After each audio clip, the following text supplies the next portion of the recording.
The book of 2 Chronicles, chapter 1. Solomon, son of David, established himself firmly over his kingdom, for the Lord his God was with him and made him exceedingly great. Then Solomon spoke to all Israel, to the commanders of thousands and commanders of hundreds, to the judges, and to all the leaders in Israel, the heads of families.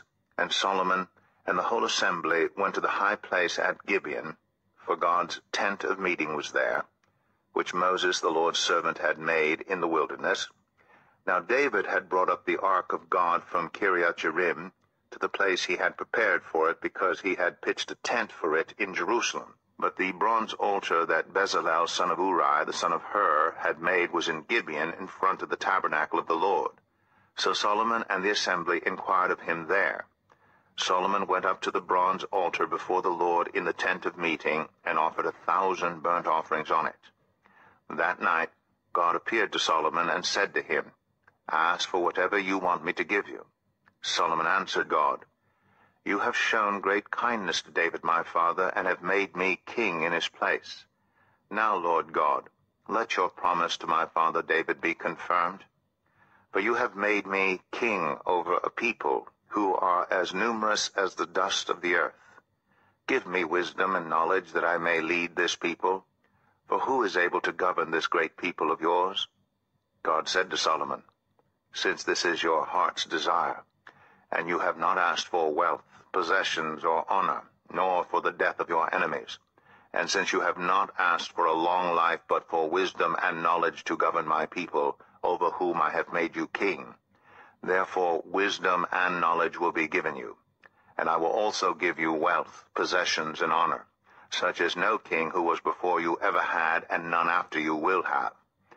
Then Solomon went to Jerusalem from the high place at Gibeon, from before the tent of meeting, and he reigned over Israel. Solomon accumulated chariots and horses. He had 1,400 chariots and 12,000 horses, which he kept in the chariot cities, and also with him in Jerusalem. The king made silver and gold as common in Jerusalem as stones, and cedar as plentiful as sycamore fig trees in the foothills. Solomon's horses were imported from Egypt and from Kue. The royal merchants purchased them from Kue at the current price. They imported a chariot from Egypt for 600 shekels of silver, and a horse for 150. They also exported them to all the kings of the Hittites and of the Arameans. 2 Chronicles 2. Solomon gave orders to build a temple for the name of the Lord, and a royal palace for himself. He conscripted 70,000 men as carriers, and 80,000 as stone cutters in the hills, and 3,600 as foremen over them. Solomon sent this message to Hiram, king of Tyre: "Send me cedar logs, as you did for my father David, when you sent him cedar to build a palace to live in. Now I am about to build a temple for the name of the Lord my God, and to dedicate it to him, for burning fragrant incense before him, for setting out the consecrated bread regularly, and for making burnt offerings every morning and evening, and on the Sabbaths, at the new moons, and at the appointed festivals of the Lord our God. This is a lasting ordinance for Israel. The temple I am going to build will be great, because our God is greater than all other gods. But who is able to build a temple for him, since the heavens, even the highest heavens, cannot contain him? Who then am I to build a temple for him, except as a place to burn sacrifices before him? Send me, therefore, a man skilled to work in gold and silver, bronze and iron, and in purple, crimson, and blue yarn, and experienced in the art of engraving, to work in Judah and Jerusalem with my skilled workers, whom my father David provided. Send me also cedar, juniper, and algum logs from Lebanon, for I know that your servants are skilled in cutting timber there. My servants will work with yours to provide me with plenty of lumber, because the temple I build must be large and magnificent. I will give your servants, the woodsmen who cut the timber, 20,000 cores of ground wheat, 20,000 cores of barley, 20,000 baths of wine, and 20,000 baths of olive oil." Hiram, king of Tyre, replied by letter to Solomon, "Because the Lord loves his people, He has made you their king. And Hiram added, Praise be to the Lord, the God of Israel, who made heaven and earth. He has given King David a wise son, endowed with intelligence and discernment, who will build a temple for the Lord and a palace for himself. I am sending you Huram-Abi, a man of great skill, whose mother was from Dan and whose father was from Tyre. He is trained to work in gold and silver, bronze and iron, stone and wood, and with purple and blue and crimson yarn and fine linen. He is experienced in all kinds of engraving and can execute any design given to him. He will work with your skilled workers and with those of my lord, David your father. Now let my lord send his servants the wheat and barley and the olive oil and wine he promised. And we will cut all the logs from Lebanon that you need, and will float them as rafts by sea down to Joppa. You can then take them up to Jerusalem. Solomon took a census of all the foreigners residing in Israel after the census his father David had taken, and they were found to be 153,600. He assigned 70,000 of them to be carriers, and 80,000 to be stone cutters in the hills, with 3,600 foremen over them to keep the people working. 2 Chronicles 3. Then Solomon began to build the temple of the Lord in Jerusalem on Mount Moriah, where the Lord had appeared to his father David. It was on the threshing floor of Araunah, the Jebusite, the place provided by David. He began building on the 2nd day of the 2nd month in the 4th year of his reign. The foundation Solomon laid for building the temple of God was 60 cubits long and 20 cubits wide, using the cubit of the old standard. The portico at the front of the temple was 20 cubits long across the width of the building and 20 cubits high. He overlaid the inside with pure gold. He paneled the main hall with juniper and covered it with fine gold and decorated it with palm tree and chain designs. He adorned the temple with precious stones, and the gold he used was gold of Parvaim. He overlaid the ceiling beams, door frames, walls, and doors of the temple with gold, and he carved a cherubim on the walls. He built the most holy place, its length corresponding to the width of the temple, 20 cubits long and 20 cubits wide. He overlaid the inside with 600 talents of fine gold. The gold nails weighed 50 shekels. He also overlaid the upper parts with gold. For the most holy place he made a pair of sculptured cherubim and overlaid them with gold. The total wingspan of the cherubim was 20 cubits. One wing of the first cherub was 5 cubits long and touched the temple wall, while its other wing, also 5 cubits long, touched the wing of the other cherub. Similarly, one wing of the second cherub was 5 cubits long and touched the other temple wall, and its other wing, also 5 cubits long, touched the wing of the first cherub. The wings of these cherubim extended 20 cubits. They stood on their feet, facing the main hall. He made the curtain of blue, purple, and crimson yarn and fine linen, with cherubim worked into it. For the front of the temple he made 2 pillars, which together were 35 cubits long, each with a capital 5 cubits high. He made interwoven chains, and he put them on top of the pillars. He also made 100 pomegranates and attached them to the chains. He erected the pillars in the front of the temple, one to the south and one to the north. The one to the south he named Jachin, and the one to the north Boaz. 2 Chronicles 4. He made a bronze altar 20 cubits long, 20 cubits wide, and 10 cubits high. He made the sea of cast metal, circular in shape, measuring 10 cubits from rim to rim, and 5 cubits high. It took a line of 30 cubits to measure around it. Below the rim, figures of bulls encircled it, 10 to a cubit. The bulls were cast in 2 rows in one piece with the sea. The sea stood on 12 bulls, 3 facing north, 3 facing west, 3 facing south, and 3 facing east. The sea rested on top of them, and their hindquarters were toward the center. It was a handbreadth in thickness, and its rim was like the rim of a cup, like a lily blossom. It held 3,000 baths. He then made 10 basins for washing, and placed 5 on the south side and 5 on the north. In them the things to be used for the burnt offerings were rinsed, but the sea was to be used by the priests for washing. He made 10 gold lampstands according to the specifications for them, and placed them in the temple, 5 on the south side and 5 on the north. He made 10 tables and placed them in the temple, 5 on the south side and 5 on the north. He also made 100 gold sprinkling bowls. He made the courtyard of the priests, and the large court, and the doors for the court, and overlaid the doors with bronze. He placed the sea on the south side, at the southeast corner. And Huram also made the pots and shovels and sprinkling bowls.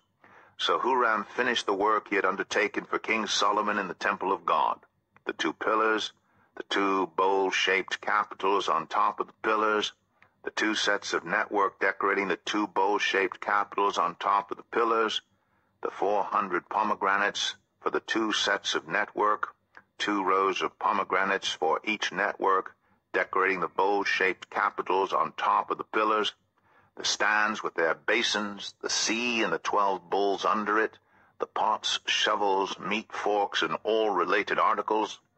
All the objects that Huram-Abi made for King Solomon for the temple of the Lord were of polished bronze. The king had them cast in clay molds in the plain of the Jordan between Succoth and Zarethan. All these things that Solomon made amounted to so much that the weight of the bronze could not be calculated. Solomon also made all the furnishings that were in God's temple: the golden altar, the tables on which was the bread of the presence, the lampstands of pure gold with their lamps, to burn in front of the inner sanctuary as prescribed, the gold floral work, and lamps and tongs. They were solid gold. The pure gold wick trimmers, sprinkling bowls, dishes, and censers, and the gold doors of the temple, the inner doors to the most holy place, and the doors of the main hall. 2 Chronicles 5. When all the work Solomon had done for the temple of the Lord was finished, he brought in the things his father David had dedicated, the silver and gold, and all the furnishings, and he placed them in the treasuries of God's temple. Then Solomon summoned to Jerusalem the elders of Israel, all the heads of the tribes, and the chiefs of the Israelite families, to bring up the ark of the Lord's covenant from Zion, the city of David. And all the Israelites came together to the king at the time of the festival in the 7th month. When all the elders of Israel had arrived, the Levites took up the ark, and they brought up the ark, and the tent of meeting, and all the sacred furnishings in it. The Levitical priests carried them up, and King Solomon and the entire assembly of Israel that had gathered about him were before the ark, sacrificing so many sheep and cattle that they could not be recorded or counted. The priests then brought the ark of the Lord's covenant to its place in the inner sanctuary of the temple, the most holy place, and put it beneath the wings of the cherubim. The cherubim spread their wings over the place of the ark, and covered the ark and its carrying poles. These poles were so long that their ends extending from the ark could be seen from in front of the inner sanctuary, but not from outside the holy place, and they are still there today. There was nothing in the ark except the 2 tablets that Moses had placed in it at Horeb, where the Lord made a covenant with the Israelites after they came out of Egypt. The priests then withdrew from the holy place. All the priests who were there had consecrated themselves, regardless of their divisions. All the Levites who were musicians, Asaph, Heman, Jeduthun, and their sons and relatives, stood on the east side of the altar, dressed in fine linen and playing cymbals, harps, and lyres. They were accompanied by 120 priests sounding trumpets. The trumpeters and musicians joined in unison to give praise and thanks to the Lord, accompanied by trumpets, cymbals, and other instruments. The singers raised their voices in praise to the Lord and sang, "He is good, his love endures forever." Then the temple of the Lord was filled with the cloud, and the priests could not perform their service because of the cloud, for the glory of the Lord filled the temple of God. 2 Chronicles 6. Then Solomon said, "The Lord has said that he would dwell in a dark cloud. I have built a magnificent temple for you, a place for you to dwell forever." While the whole assembly of Israel was standing there, the king turned around and blessed them. Then he said, "Praise be to the Lord, the God of Israel, who with his hands has fulfilled what he promised with his mouth to my father David. For he said, 'Since the day I brought my people out of Egypt, I have not chosen a city in any tribe of Israel to have a temple built so that my name might be there. Nor have I chosen anyone to be ruler over my people Israel. But now I have chosen Jerusalem for my name to be there, and I have chosen David to rule my people Israel. My father David had it in his heart to build a temple for the name of the Lord, the God of Israel. But the Lord said to my father David, You did well to have it in your heart to build a temple for my name. Nevertheless, you are not the one to build the temple, but your son, your own flesh and blood, he is the one who will build the temple for my name. The Lord has kept the promise he made.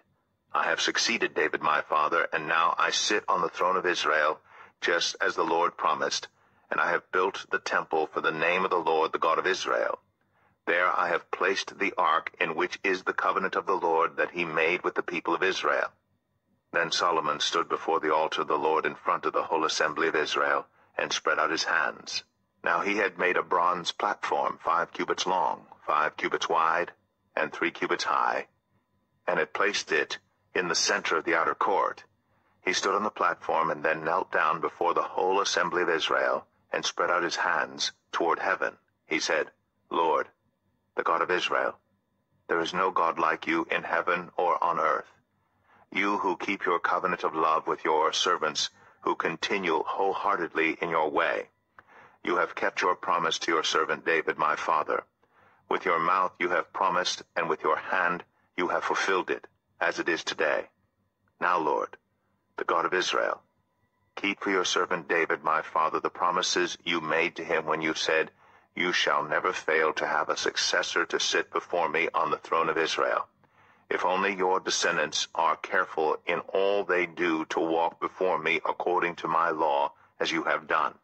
And now, Lord, the God of Israel, let your word that you promised your servant David come true. But will God really dwell on earth with humans?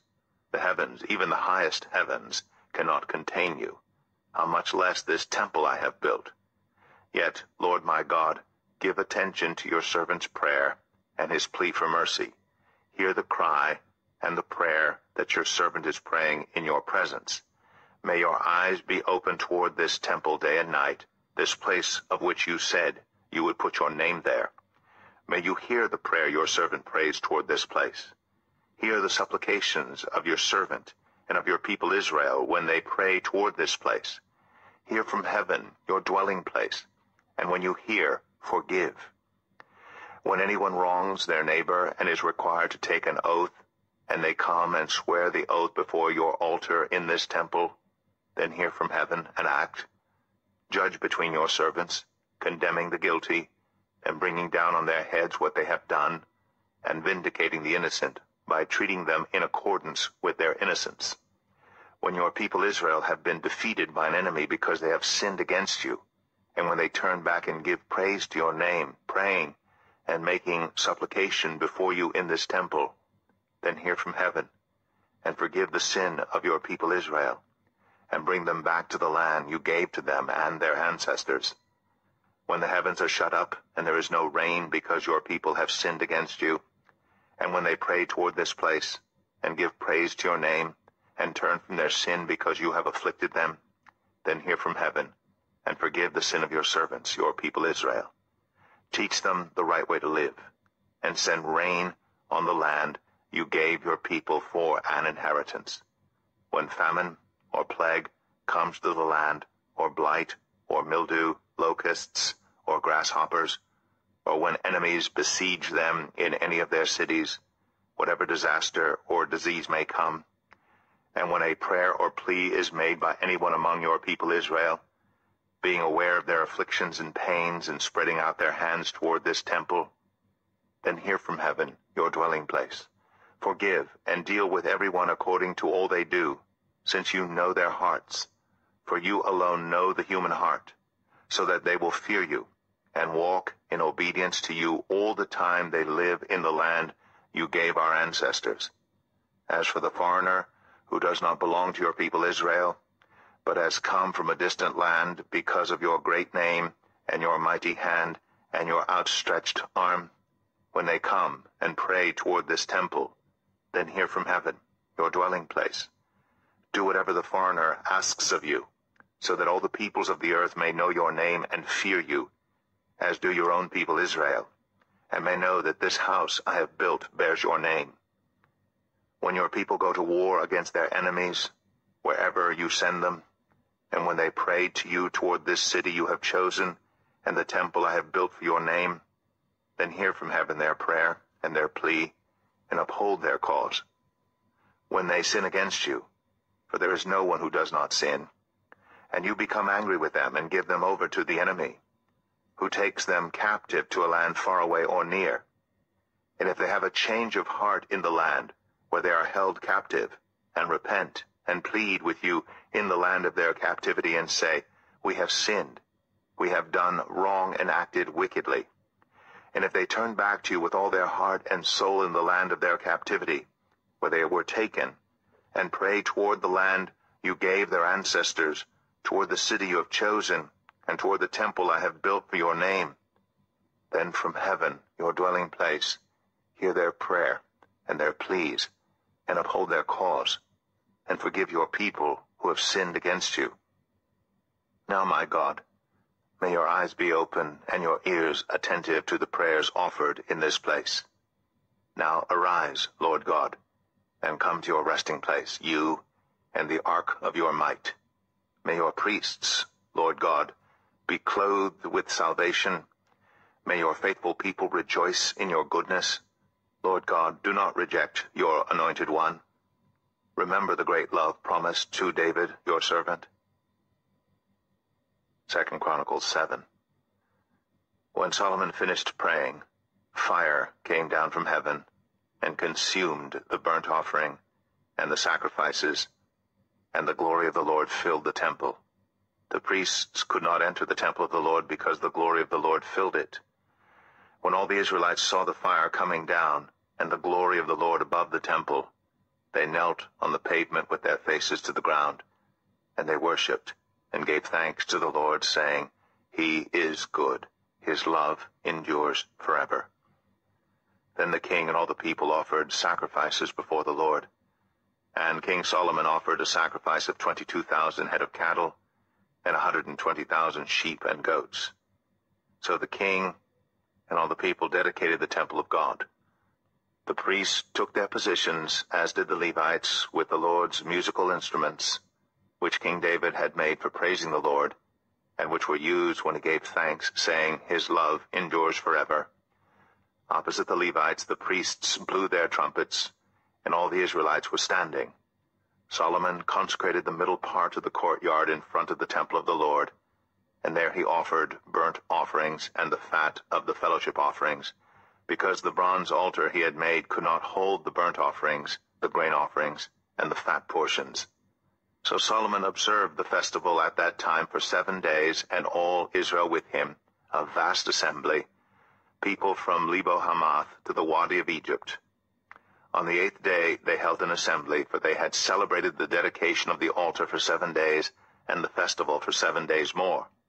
On the 23rd day of the 7th month he sent the people to their homes, joyful and glad in heart for the good things the Lord had done for David and Solomon, and for his people Israel. When Solomon had finished the temple of the Lord and the royal palace, and had succeeded in carrying out all he had in mind to do in the temple of the Lord and in his own palace, the Lord appeared to him at night and said, I have heard your prayer, and have chosen this place for myself as a temple for sacrifices. When I shut up the heavens so that there is no rain, or command locusts to devour the land, or send a plague among my people, if my people, who are called by my name, will humble themselves and pray and seek my face and turn from their wicked ways, then I will hear from heaven, and I will forgive their sin and will heal their land. Now my eyes will be open and my ears attentive to the prayers offered in this place. I have chosen and consecrated this temple so that my name may be there forever. My eyes and my heart will always be there.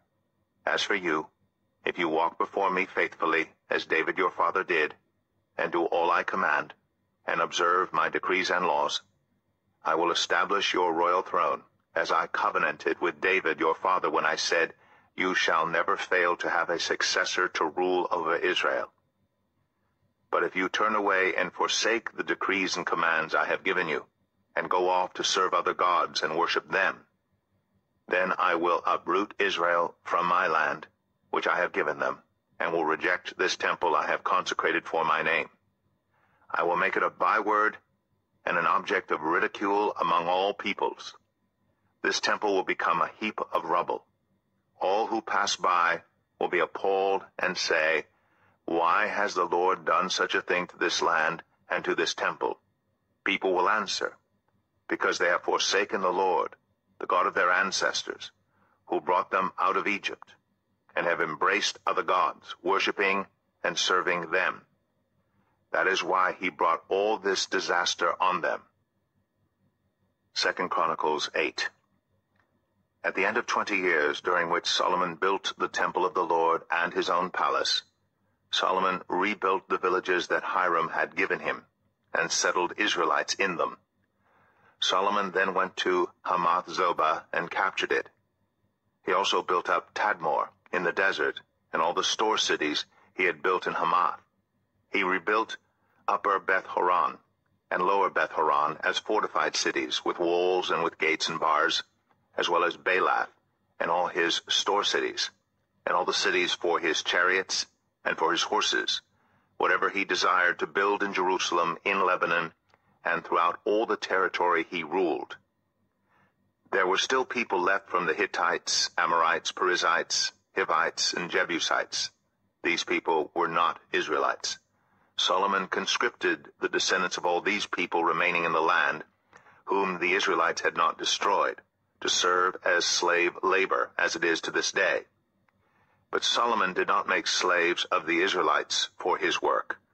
They were his fighting men, commanders of his captains, and commanders of his chariots and charioteers.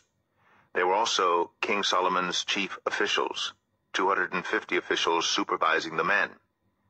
Solomon brought Pharaoh's daughter up from the city of David to the palace he had built for her, for he said, my wife must not live in the palace of David, king of Israel, because the places the ark of the Lord has entered are holy. On the altar of the Lord that he had built in front of the portico, Solomon sacrificed burnt offerings to the Lord, according to the daily requirement for offerings commanded by Moses for the Sabbaths, the new moons, and the 3 annual festivals, the festival of unleavened bread, the festival of weeks, and the festival of tabernacles. In keeping with the ordinance of his father David, he appointed the divisions of the priests for their duties, and the Levites to lead the praise and to assist the priests according to each day's requirement. He also appointed the gatekeepers by divisions for the various gates, because this was what David the man of God had ordered. They did not deviate from the king's commands to the priests or to the Levites in any matter, including that of the treasuries. All Solomon's work was carried out from the day the foundation of the temple of the Lord was laid until its completion. So the temple of the Lord was finished. Then Solomon went to Ezion-Geber and Elath on the coast of Edom, and Hiram sent him ships commanded by his own men, sailors who knew the sea. These, with Solomon's men, sailed to Ophir and brought back 450 talents of gold, which they delivered to King Solomon. 2 Chronicles 9. When the queen of Sheba heard of Solomon's fame, she came to Jerusalem to test him with hard questions, arriving with a very great caravan with camels carrying spices, large quantities of gold and precious stones. She came to Solomon and talked with him about all she had on her mind. Solomon answered all her questions. Nothing was too hard for him to explain to her. When the queen of Sheba saw the wisdom of Solomon, as well as the palace he had built, the food on his table, the seating of his officials, the attending servants in their robes, the cupbearers in their robes, and the burnt offerings he made at the temple of the Lord, she was overwhelmed. She said to the king, "The report I heard in my own country about your achievements and your wisdom is true. But I did not believe what they said until I came and saw with my own eyes. Indeed, not even half the greatness of your wisdom was told me. You have far exceeded the report I heard. How happy your people must be, how happy your officials who continually stand before you and hear your wisdom. Praise be to the Lord your God, who has delighted in you and placed you on his throne as king to rule for the Lord your God. Because of the love of your God for Israel, and his desire to uphold them forever, he has made you king over them, to maintain justice and righteousness." Then she gave the king 120 talents of gold, large quantities of spices and precious stones. There had never been such spices as those the Queen of Sheba gave to King Solomon. The servants of Hiram and the servants of Solomon brought gold from Ophir. They also brought algum wood and precious stones. The king used the algum wood to make steps for the temple of the Lord and for the royal palace, and to make harps and lyres for the musicians. Nothing like them had ever been seen in Judah. King Solomon gave the Queen of Sheba all she desired and asked for. He gave her more than she had brought to him. Then she left and returned with her retinue to her own country.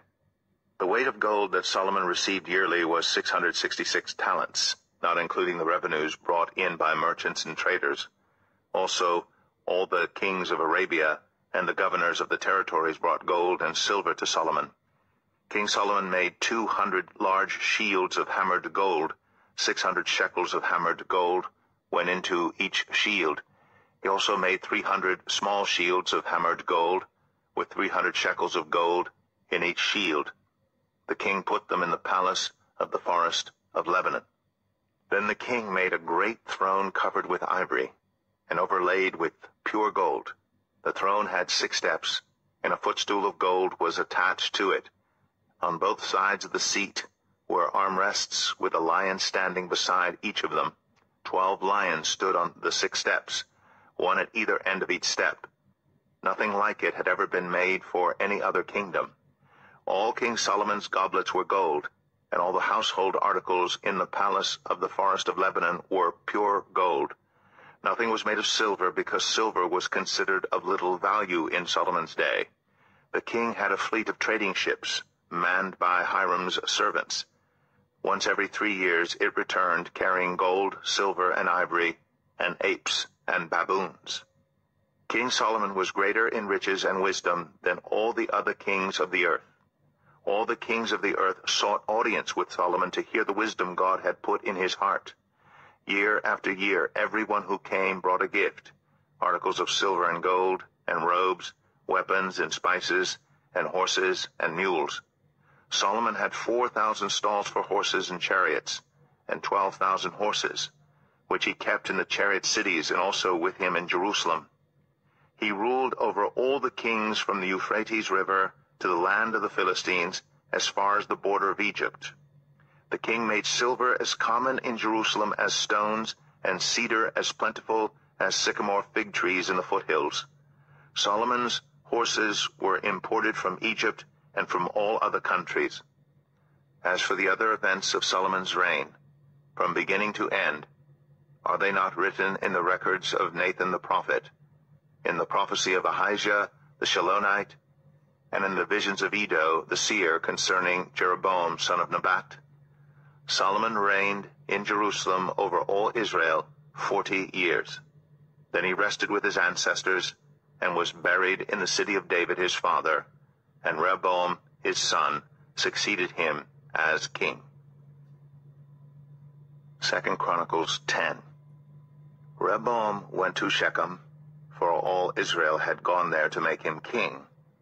When Jeroboam son of Nebat heard this, he was in Egypt, where he had fled from King Solomon. He returned from Egypt. So they sent for Jeroboam, and he and all Israel went to Rehoboam and said to him, "Your father put a heavy yoke on us, but now lighten the harsh labor and the heavy yoke he put on us, and we will serve you." Rehoboam answered, "Come back to me in 3 days." So the people went away. Then King Rehoboam consulted the elders who had served his father Solomon during his lifetime.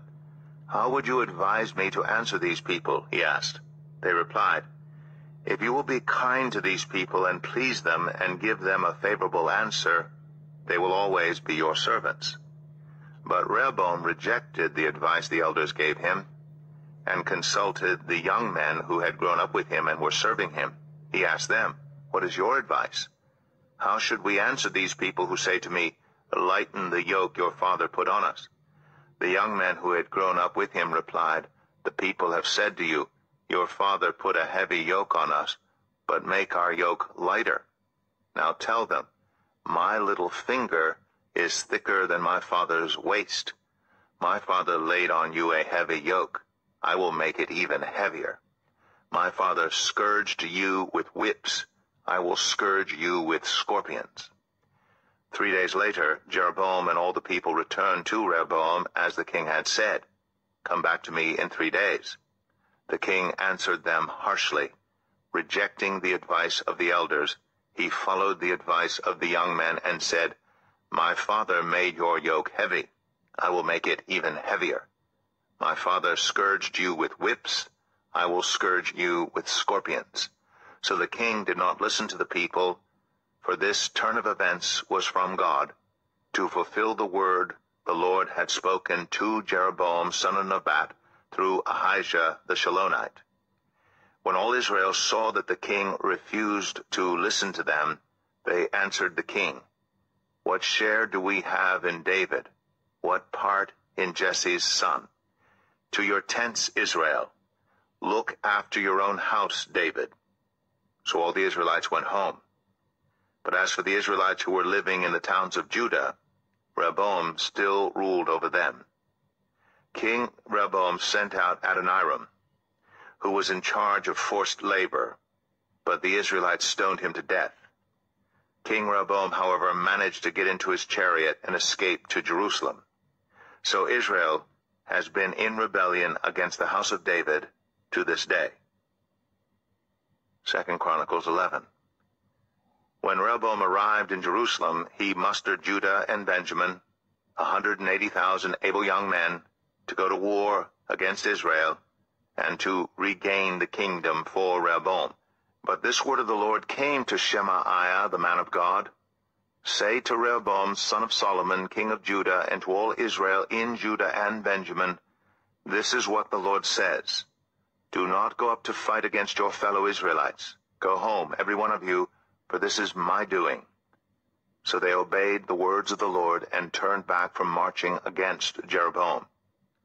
Rehoboam lived in Jerusalem and built up towns for defense in Judah, Bethlehem, Etam, Tekoa, Beth-zur, Socoh, Adullam, Gath, Mareshah, Ziph, Adoraim, Lachish, Azekah, Zorah, Ajalon, and Hebron. These were fortified cities in Judah and Benjamin. He strengthened their defenses and put commanders in them with supplies of food, olive oil, and wine. He put shields and spears in all the cities and made them very strong. So Judah and Benjamin were his. The priests and Levites from all their districts throughout Israel sided with him. The Levites even abandoned their pasture lands and property and came to Judah and Jerusalem because Jeroboam and his sons had rejected them as priests of the Lord when he appointed his own priests for the high places and for the goat and calf idols he had made.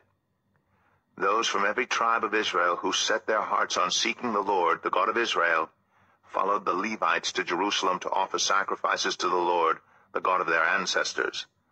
They strengthened the kingdom of Judah and supported Rehoboam, son of Solomon, 3 years, following the ways of David and Solomon during this time. Rehoboam married Mahalath, who was the daughter of David's son Jeremoth, and Abihail, the daughter of Jesse's son Eliab. She bore him sons, Jeush, Shemariah, and Zaham. Then he married Maacah, daughter of Absalom, who bore him Abijah, Attai, Ziza, and Shelomith. Rehoboam loved Maachah, daughter of Absalom, more than any of his other wives and concubines. In all he had 18 wives and 60 concubines, 28 sons and 60 daughters. Rehoboam appointed Abijah son of Maachah as crown prince among his brothers in order to make him king. He acted wisely, dispersing some of his sons throughout the districts of Judah and Benjamin and to all the fortified cities. He gave them abundant provisions and took many wives for them. 2 Chronicles 12. After Rehoboam's position as king was established, and he had become strong, he and all Israel with him abandoned the law of the Lord. Because they had been unfaithful to the Lord, Shishak, king of Egypt, attacked Jerusalem in the 5th year of King Rehoboam. With 1,200 chariots and 60,000 horsemen, and the innumerable troops of Libyans, Sukkites, and Cushites that came with him from Egypt, he captured the fortified cities of Judah and came as far as Jerusalem. Then the prophet Shemaiah came to Rehoboam and to the leaders of Judah who had assembled in Jerusalem for fear of Shishak, and he said to them, "This is what the Lord says, You have abandoned me, therefore I now abandon you to Shishak." The leaders of Israel and the king humbled themselves and said, "The Lord is just." When the Lord saw that they humbled themselves, this word of the Lord came to Shemaiah, "Since they have humbled themselves, I will not destroy them, but will soon give them deliverance. My wrath will not be poured out on Jerusalem through Shishak. They will, however, become subject to him, so that they may learn the difference between serving me and serving the kings of other lands." When Shishak, king of Egypt, attacked Jerusalem, he carried off the treasures of the temple of the Lord and the treasures of the royal palace. He took everything, including the gold shields Solomon had made. So King Rehoboam made bronze shields to replace them, and assigned these to the commanders of the guard on duty at the entrance to the royal palace. Whenever the king went to the Lord's temple, the guards went with him, bearing the shields, and afterward they returned them to the guardroom. Because Rehoboam humbled himself, the Lord's anger turned from him, and he was not totally destroyed. Indeed, there was some good in Judah. King Rehoboam established himself firmly in Jerusalem and continued as king. He was 41 years old when he became king, and he reigned 17 years in Jerusalem, the city the Lord had chosen out of all the tribes of Israel, in which to put his name. His mother's name was Naamah. She was an Ammonite. He did evil because he had not set his heart on seeking the Lord. As for the events of Rehoboam's reign, from beginning to end, are they not written in the records of Shemaiah the prophet, and of Iddo the seer that deal with genealogies? There was continual warfare between Rehoboam and Jeroboam. Rehoboam rested with his ancestors and was buried in the city of David, and Abijah his son succeeded him as king. 2 Chronicles 13. In the 18th year of the reign of Jeroboam, Abijah became king of Judah, and he reigned in Jerusalem 3 years. His mother's name was Maachah, a daughter of Uriel of Gibeah. There was war between Abijah and Jeroboam. Abijah went into battle with an army of 400,000 able fighting men, and Jeroboam drew up a battle line against him with 800,000 able troops. Abijah stood on Mount Zemaraim in the hill country of Ephraim and said, "Jeroboam and all Israel, listen to me. Don't you know that the Lord, the God of Israel, has given the kingship of Israel to David and his descendants forever by a covenant of salt? Yet Jeroboam, son of Nebat, an official of Solomon, son of David, rebelled against his master. Some worthless scoundrels gathered around him and opposed Rehoboam, son of Solomon, when he was young and indecisive and not strong enough to resist them. And now you plan to resist the kingdom of the Lord, which is in the hands of David's descendants. You are indeed a vast army, and have with you the golden calves that Jeroboam made to be your gods. But didn't you drive out the priests of the Lord, the sons of Aaron and the Levites, and make priests of your own, as the peoples of other lands do? Whoever comes to consecrate himself with a young bull and 7 rams may become a priest of what are not gods. As for us, the Lord is our God, and we have not forsaken him. The priests who serve the Lord are sons of Aaron, and the Levites assist them. Every morning and evening they present burnt offerings and fragrant incense to the Lord. They set out the bread on the ceremonially clean table and light the lamps on the gold lampstands every evening. We are observing the requirements of the Lord our God, but you have forsaken him. God is with us. He is our leader. His priests with their trumpets will sound the battle cry against you. People of Israel, do not fight against the Lord, the God of your ancestors, for you will not succeed. Now Jeroboam had sent troops around to the rear, so that while he was in front of Judah, the ambush was behind them. Judah turned and saw that they were being attacked at both front and rear. Then they cried out to the Lord. The priests blew their trumpets, and the men of Judah raised their battle cry. At the sound of their battle cry, God routed Jeroboam and all Israel before Abijah and Judah. The Israelites fled before Judah, and God delivered them into their hands. Abijah and his troops inflicted heavy losses on them, so that there were 500,000 casualties among Israel's able men. The Israelites were subdued on that occasion, and the people of Judah were victorious because they relied on the Lord, the God of their ancestors. Abijah pursued Jeroboam and took from him the towns of Bethel, Jeshanah, and Ephron, with their surrounding villages. Jeroboam did not regain power during the time of Abijah, and the Lord struck him down, and he died. But Abijah grew in strength. He married 14 wives and had 22 sons and 16 daughters. The other events of Abijah's reign, what he did and what he said, are written in the annotations of the prophet Iddo. 2 Chronicles 14. And Abijah rested with his ancestors and was buried in the city of David. Asa his son succeeded him as king, and in his days the country was at peace for 10 years. Asa did what was good and right in the eyes of the Lord his God. He removed the foreign altars and the high places, smashed the sacred stones, and cut down the Asherah poles. He commanded Judah to seek the Lord, the God of their ancestors, and to obey his laws and commands. He removed the high places and incense altars in every town in Judah, and the kingdom was at peace under him. He built up the fortified cities of Judah, since the land was at peace. No one was at war with him during those years, for the Lord gave him rest. Let us build up these towns, he said to Judah, and put walls around them with towers, gates, and bars. The land is still ours, because we have sought the Lord our God. We sought him, and he has given us rest on every side. So they built and prospered. Asa had an army of 300,000 men from Judah, equipped with large shields and with spears, and 280,000 from Benjamin, armed with small shields and with bows. All these were brave fighting men. Zerah, the Cushite, marched out against them with an army of thousands upon thousands and 300 chariots, and came as far as Mareshah. Asa went out to meet him, and they took up battle positions in the valley of Zephathah near Mareshah.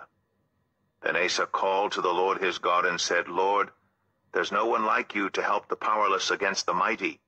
Help us, Lord our God, for we rely on you, and in your name we have come against this vast army. Lord, you are our God. Do not let mere mortals prevail against you. The Lord struck down the Cushites before Asa and Judah. The Cushites fled, and Asa and his army pursued them as far as Gerar. Such a great number of Cushites fell that they could not recover. They were crushed before the Lord and his forces. The men of Judah carried off a large amount of plunder. They destroyed all the villages around Gerar, for the terror of the Lord had fallen on them. They looted all these villages, since there was much plunder there. They also attacked the camps of the herders and carried off droves of sheep and goats and camels. Then they returned to Jerusalem. 2 Chronicles 15. The Spirit of God came on Azariah, son of Oded. He went out to meet Asa and said to him, "Listen to me, Asa, and all Judah and Benjamin. The Lord is with you when you are with him. If you seek him, he will be found by you. But if you forsake him, he will forsake you. For a long time Israel was without the true God, without a priest to teach, and without the law. But in their distress they turned to the Lord, the God of Israel, and sought him, and he was found by them. In those days it was not safe to travel about, for all the inhabitants of the lands were in great turmoil. One nation was being crushed by another, and one city by another, because God was troubling them with every kind of distress. But as for you, be strong and do not give up, for your work will be rewarded." When Asa heard these words and the prophecy of Azariah son of Oded, the prophet, he took courage. He removed the detestable idols from the whole land of Judah and Benjamin, and from the towns he had captured in the hills of Ephraim. He repaired the altar of the Lord that was in front of the portico of the Lord's temple. Then he assembled all Judah and Benjamin, and the people from Ephraim, Manasseh, and Simeon, who had settled among them, for large numbers had come over to him from Israel when they saw that the Lord his God was with him. They assembled at Jerusalem in the 3rd month of the 15th year of Asa's reign. At that time they sacrificed to the Lord 700 head of cattle and 7,000 sheep and goats from the plunder they had brought back. They entered into a covenant to seek the Lord, the God of their ancestors, with all their heart and soul. All who would not seek the Lord, the God of Israel, were to be put to death, whether small or great, man or woman.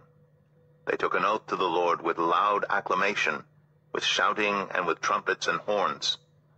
All Judah rejoiced about the oath because they had sworn it wholeheartedly. They sought God eagerly, and he was found by them. So the Lord gave them rest on every side. King Asa also deposed his grandmother Micah from her position as queen mother because she had made a repulsive image for the worship of Asherah. Asa cut it down, broke it up, and burned it in the Kidron Valley. Although he did not remove the high places from Israel, Asa's heart was fully committed to the Lord all his life. He brought into the temple of God the silver and gold and the articles that he and his father had dedicated. There was no more war until the 35th year of Asa's reign. 2 Chronicles 16. In the 36th year of Asa's reign, Baasha, king of Israel, went up against Judah and fortified Ramah to prevent anyone from leaving or entering the territory of Asa, king of Judah. Asa then took the silver and gold out of the treasuries of the Lord's temple and of his own palace, and sent it to Ben-Hadad, king of Aram, who was ruling in Damascus. "Let there be a treaty between me and you," he said, "as there was between my father and your father. See, I am sending you silver and gold. Now break your treaty with Baasha, king of Israel, so he will withdraw from me." Ben-Hadad agreed with King Asa, and sent the commanders of his forces against the towns of Israel. They conquered Ijon, Dan, Abel-Maim, and all the store cities of Naphtali. When Baasha heard this, he stopped building Ramah and abandoned his work. Then King Asa brought all the men of Judah, and they carried away from Ramah the stones and timber Baasha had been using. With them he built up Geba and Mizpah. At that time Hanani, the seer, came to Asa, king of Judah, and said to him, "Because you relied on the king of Aram and not on the Lord your God, The army of the king of Aram has escaped from your hand. Were not the Cushites and Libyans a mighty army with great numbers of chariots and horsemen? Yet when you relied on the Lord, he delivered them into your hand. For the eyes of the Lord range throughout the earth to strengthen those whose hearts are fully committed to him. You have done a foolish thing, and from now on you will be at war." Asa was angry with the seer because of this. He was so enraged that he put him in prison. At the same time, Asa brutally oppressed some of the people. The events of Asa's reign, from beginning to end, are written in the book of the kings of Judah and Israel. In the 39th year of his reign, Asa was afflicted with a disease in his feet. Though his disease was severe, even in his illness he did not seek help from the Lord, but only from the physicians. Then in the 41st year of his reign, Asa died and rested with his ancestors. They buried him in the tomb that he had cut out for himself in the city of David. They laid him on a bier covered with spices and various blended perfumes, and they made a huge fire in his honor. 2 Chronicles 17. Jehoshaphat his son succeeded him as king and strengthened himself against Israel. He stationed troops in all the fortified cities of Judah, and put garrisons in Judah and in the towns of Ephraim that his father Asa had captured. The Lord was with Jehoshaphat, because he followed the ways of his father David before him. He did not consult the Baals, but sought the God of his father and followed his commands rather than the practices of Israel. The Lord established the kingdom under his control, and all Judah brought gifts to Jehoshaphat, so that he had great wealth and honor. His heart was devoted to the ways of the Lord. Furthermore, he removed the high places and the Asherah poles from Judah. In the 3rd year of his reign, he sent his officials Ben-Hail, Obadiah, Zechariah, Nethanel, and Micaiah to teach in the towns of Judah. With them were certain Levites: Shemaiah, Nethaniah, Zebadiah, Asahel, Shemiramoth, Jehonathan, Adonijah, Tobijah, and Tob-Adonijah, and the priests Elishama and Jehoram. They taught throughout Judah, taking with them the book of the law of the Lord. They went around to all the towns of Judah and taught the people. The fear of the Lord fell on all the kingdoms of the lands surrounding Judah, so that they did not go to war against Jehoshaphat. Some Philistines brought Jehoshaphat gifts and silver as tribute, and the Arabs brought him flocks, 7,700 rams and 7,700 goats. Jehoshaphat became more and more powerful. He built forts and stores, cities in Judah, and had large supplies in the towns of Judah. He also kept experienced fighting men in Jerusalem. Their enrollment by families was as follows: from Judah, commanders of units of 1,000, Adnah the commander, with 300,000 fighting men. Next, Jehohanan the commander with 280,000. Next, Amasaiah son of Zichri, who volunteered himself for the service of the Lord with 200,000. From Benjamin, Eliada, a valiant soldier with 200,000 men armed with bows and shields. Next, Jehozabad, with 180,000 men armed for battle.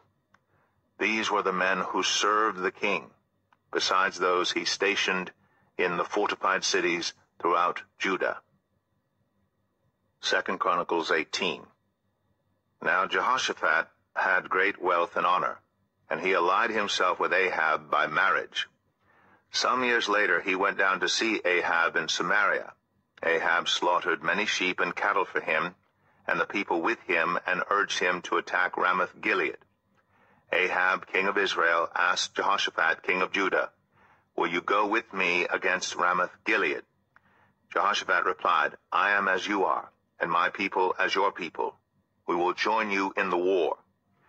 But Jehoshaphat also said to the king of Israel, "First seek the counsel of the Lord." So the king of Israel brought together the prophets, 400 men, and asked them, Shall we go to war against Ramoth-Gilead, or shall I not? Go, they answered, for God will give it into the king's hand.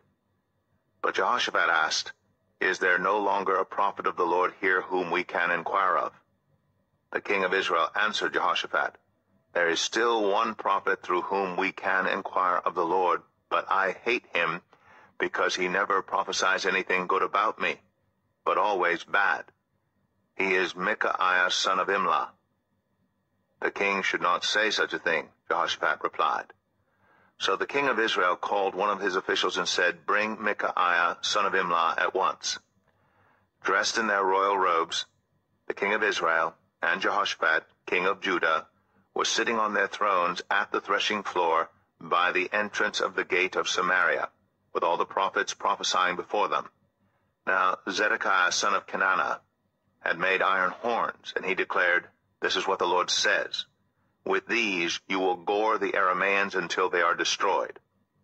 All the other prophets were prophesying the same thing. Attack Ramoth-Gilead and be victorious, they said, for the Lord will give it into the king's hand. The messenger who had gone to summon Micaiah said to him, Look, the other prophets, without exception, are predicting success for the king. Let your word agree with theirs and speak favorably. But Micaiah said, As surely as the Lord lives, I can tell him only what my God says. When he arrived, the king asked him, Micaiah, shall we go to war against Ramoth-Gilead, or shall I not? Attack and be victorious, he answered, for they will be given into your hand. The king said to him, How many times must I make you swear to tell me nothing but the truth in the name of the Lord? Then Micaiah answered, I saw all Israel scattered on the hills like sheep without a shepherd. And the Lord said, These people have no master. Let each one go home in peace. The king of Israel said to Jehoshaphat, Didn't I tell you that he never prophesies anything good about me, but only bad? Micaiah continued, Therefore hear the word of the Lord. I saw the Lord sitting on his throne with all the multitudes of heaven standing on his right and on his left. And the Lord said, Who will entice Ahab, king of Israel, into attacking Ramoth-Gilead and going to his death there? One suggested this, and another that. Finally a spirit came forward, stood before the Lord, and said, I will entice him. By what means? The Lord asked. I will go and be a deceiving spirit in the mouths of all his prophets, he said. You will succeed in enticing him, said the Lord. Go and do it. So now the Lord has put a deceiving spirit in the mouths of these prophets of yours. The Lord has decreed disaster for you. Then Zedekiah son of Kenana went up and slapped Micaiah in the face. Which way did the spirit from the Lord go when he went from me to speak to you? He asked. Micaiah replied, You will find out on the day you go to hide in an inner room. The king of Israel then ordered, Take Micaiah and send him back to Amon, the ruler of the city, and to Joash, the king's son, and say, This is what the king says. Put this fellow in prison and give him nothing but bread and water until I return safely. Micaiah declared, If you ever return safely, the Lord has not spoken through me. Then he added, Mark my words, all you people. So the king of Israel and Jehoshaphat, king of Judah, went up to Ramoth-Gilead. The king of Israel said to Jehoshaphat, I will enter the battle in disguise, but you wear your royal robes. So the king of Israel disguised himself and went into battle. Now the king of Aram had ordered his chariot commanders, Do not fight with anyone, small or great, except the king of Israel. When the chariot commanders saw Jehoshaphat, they thought, This is the king of Israel. So they turned to attack him, but Jehoshaphat cried out, and the Lord helped him. God drew them away from him. For when the chariot commanders saw that he was not the king of Israel, they stopped pursuing him. But someone drew his bow at random and hit the king of Israel between the breastplate and the scale armor. The king told the chariot driver, Wheel around and get me out of the fighting. I've been wounded. All day long the battle raged, And the king of Israel propped himself up in his chariot facing the Arameans until evening. Then at sunset he died. 2 Chronicles 19. When Jehoshaphat, king of Judah, returned safely to his palace in Jerusalem, Jehu the seer, the son of Hanani, went out to meet him and said to the king, "Should you help the wicked and love those who hate the Lord? Because of this, the wrath of the Lord is on you. There is, however, some good in you, for you have rid the land of the Asherah poles and have set your heart on seeking God." Jehoshaphat lived in Jerusalem, and he went out again among the people from Beersheba to the hill country of Ephraim, and turned them back to the Lord, the God of their ancestors. He appointed judges in the land, in each of the fortified cities of Judah. He told them, "Consider carefully what you do, because you are not judging for mere mortals, but for the Lord, who is with you whenever you give a verdict. Now let the fear of the Lord be on you. Judge carefully, for with the Lord our God there is no injustice or partiality or bribery." In Jerusalem also Jehoshaphat appointed some of the Levites, priests and heads of Israelite families, to administer the law of the Lord and to settle disputes, and they lived in Jerusalem. He gave them these orders: "You must serve faithfully and wholeheartedly in the fear of the Lord. In every case that comes before you from your people who live in the cities, whether bloodshed or other concerns of the law, commands, decrees, or regulations, you are to warn them not to sin against the Lord. Otherwise, his wrath will come on you and your people. Do this, and you will not sin. Amariah, the chief priest, will be over you in any matter concerning the Lord. And Zebediah, son of Ishmael, the leader of the tribe of Judah, will be over you in any matter concerning the king. And the Levites will serve as officials before you. Act with courage, and may the Lord be with those who do well." 2 Chronicles 20. After this, the Moabites and Ammonites, with some of the Meunites, came to wage war against Jehoshaphat. Some people came and told Jehoshaphat, "A vast army is coming against you from Edom, from the other side of the Dead Sea. It is already in Hazazon Tamar, that is, En-Gedi." Alarmed, Jehoshaphat resolved to inquire of the Lord, and he proclaimed a fast for all Judah. The people of Judah came together to seek help from the Lord. Indeed, they came from every town in Judah to seek him. Then Jehoshaphat stood up in the assembly of Judah and Jerusalem at the temple of the Lord in the front of the new courtyard, and said, "Lord, the God of our ancestors, are you not the God who is in heaven? You rule over all the kingdoms of the nations. Power and might are in your hand, and no one can withstand you. Our God, did you not drive out the inhabitants of this land before your people Israel, and give it forever to the descendants of Abraham your friend? They have lived in it, and have built in it a sanctuary for your name, saying, if calamity comes upon us, whether the sword of judgment or plague or famine, we will stand in your presence before this temple that bears your name, and will cry out to you in our distress, and you will hear us and save us. But now here are men from Ammon, Moab, and Mount Seir, whose territory you would not allow Israel to invade when they came from Egypt. So they turned away from them and did not destroy them. See how they are repaying us by coming to drive us out of the possession you gave us as an inheritance. Our God, will you not judge them? For we have no power to face this vast army that is attacking us. We do not know what to do, but our eyes are on you." All the men of Judah with their wives and children and little ones stood there before the Lord. Then the Spirit of the Lord came on Jahaziel, son of Zechariah, the son of Benaiah, the son of Jeiel, the son of Mattaniah, a Levite, and descendant of Asaph, as he stood in the assembly. He said, "Listen, King Jehoshaphat, and all who live in Judah and Jerusalem. This is what the Lord says to you. Do not be afraid or discouraged because of this vast army, for the battle is not yours but God's. Tomorrow march down against them. They will be climbing up by the pass of Ziz, and you will find them at the end of the gorge in the desert of Jeruel. You will not have to fight this battle.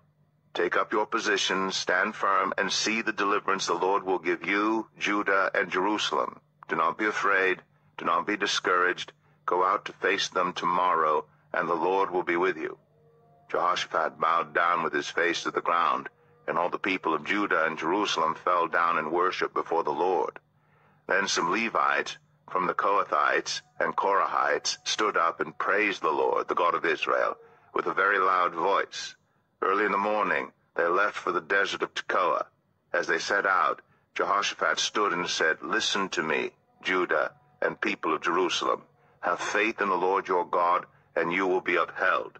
Have faith in his prophets, and you will be successful." After consulting the people, Jehoshaphat appointed men to sing to the Lord and to praise him for the splendor of his holiness, as they went out at the head of the army, saying, "Give thanks to the Lord, for his love endures forever." As they began to sing and praise, the Lord set ambushes against the men of Ammon and Moab and Mount Seir, who were invading Judah, and they were defeated. The Ammonites and Moabites rose up against the men from Mount Seir to destroy and annihilate them. After they finished slaughtering the men from Seir, they helped to destroy one another. When the men of Judah came to the place that overlooks the desert and looked toward the vast army, they saw only dead bodies lying on the ground. No one had escaped. So Jehoshaphat and his men went to carry off their plunder, and they found among them a great amount of equipment and clothing, and also articles of value, more than they could take away. There was so much plunder that it took 3 days to collect it. On the 4th day they assembled in the valley of Barakah, where they praised the Lord. This is why it is called the valley of Barakah to this day. Then, led by Jehoshaphat, all the men of Judah and Jerusalem returned joyfully to Jerusalem, for the Lord had given them cause to rejoice over their enemies.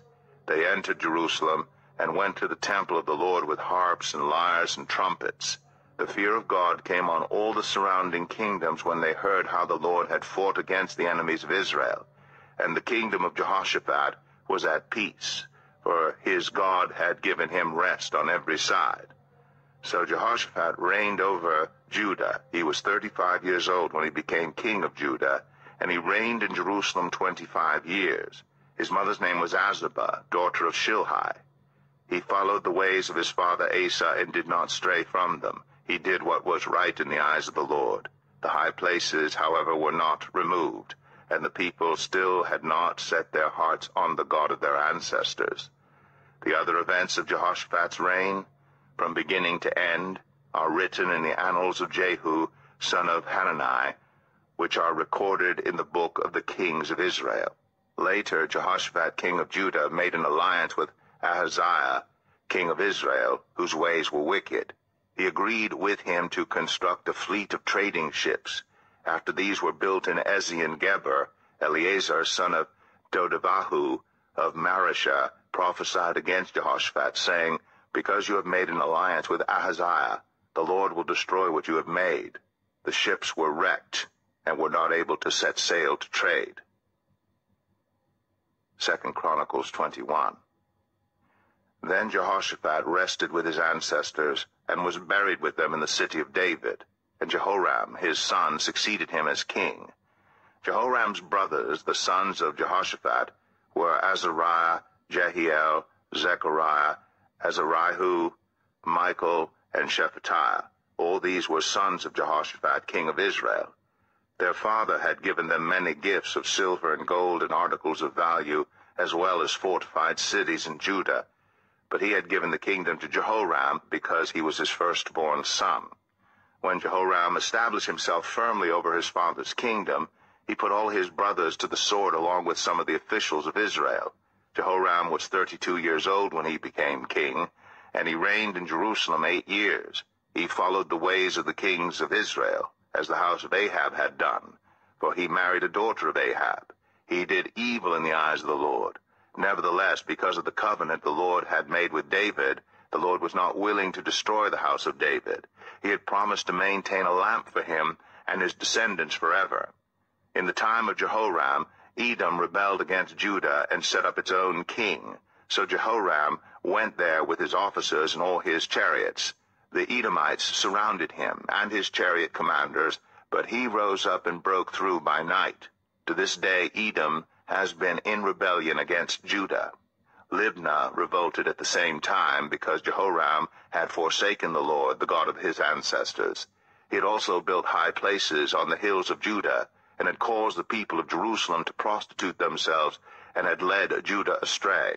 Jehoram received a letter from Elijah the prophet, which said, "This is what the Lord, the God of your father David, says. You have not followed the ways of your father Jehoshaphat, or of Asa king of Judah, but you have followed the ways of the kings of Israel, and you have led Judah and the people of Jerusalem to prostitute themselves, just as the house of Ahab did. You have also murdered your own brothers, members of your own family, men who were better than you. So now the Lord is about to strike your people, your sons, your wives, and everything that is yours with a heavy blow. You yourself will be very ill with a lingering disease of the bowels, until the disease causes your bowels to come out."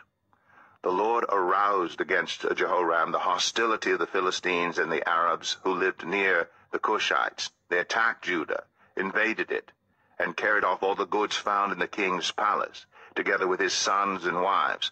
Not a son was left to him except Ahaziah the youngest.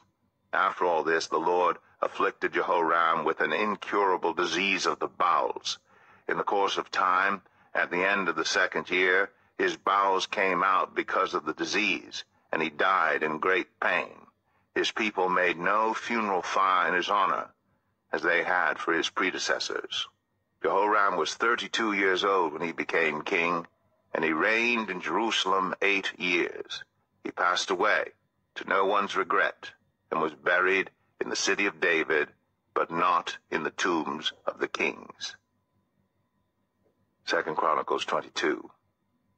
The people of Jerusalem made Ahaziah, Jehoram's youngest son, king in his place, since the raiders, who came with the Arabs into the camp, had killed all the older sons.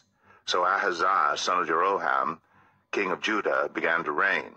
Ahaziah was 22 years old when he became king, and he reigned in Jerusalem 1 year. His mother's name was Athaliah, a granddaughter of Omri. He too followed the ways of the house of Ahab, for his mother encouraged him to act wickedly. He did evil in the eyes of the Lord, as the house of Ahab had done. For after his father's death they became his advisers to his undoing.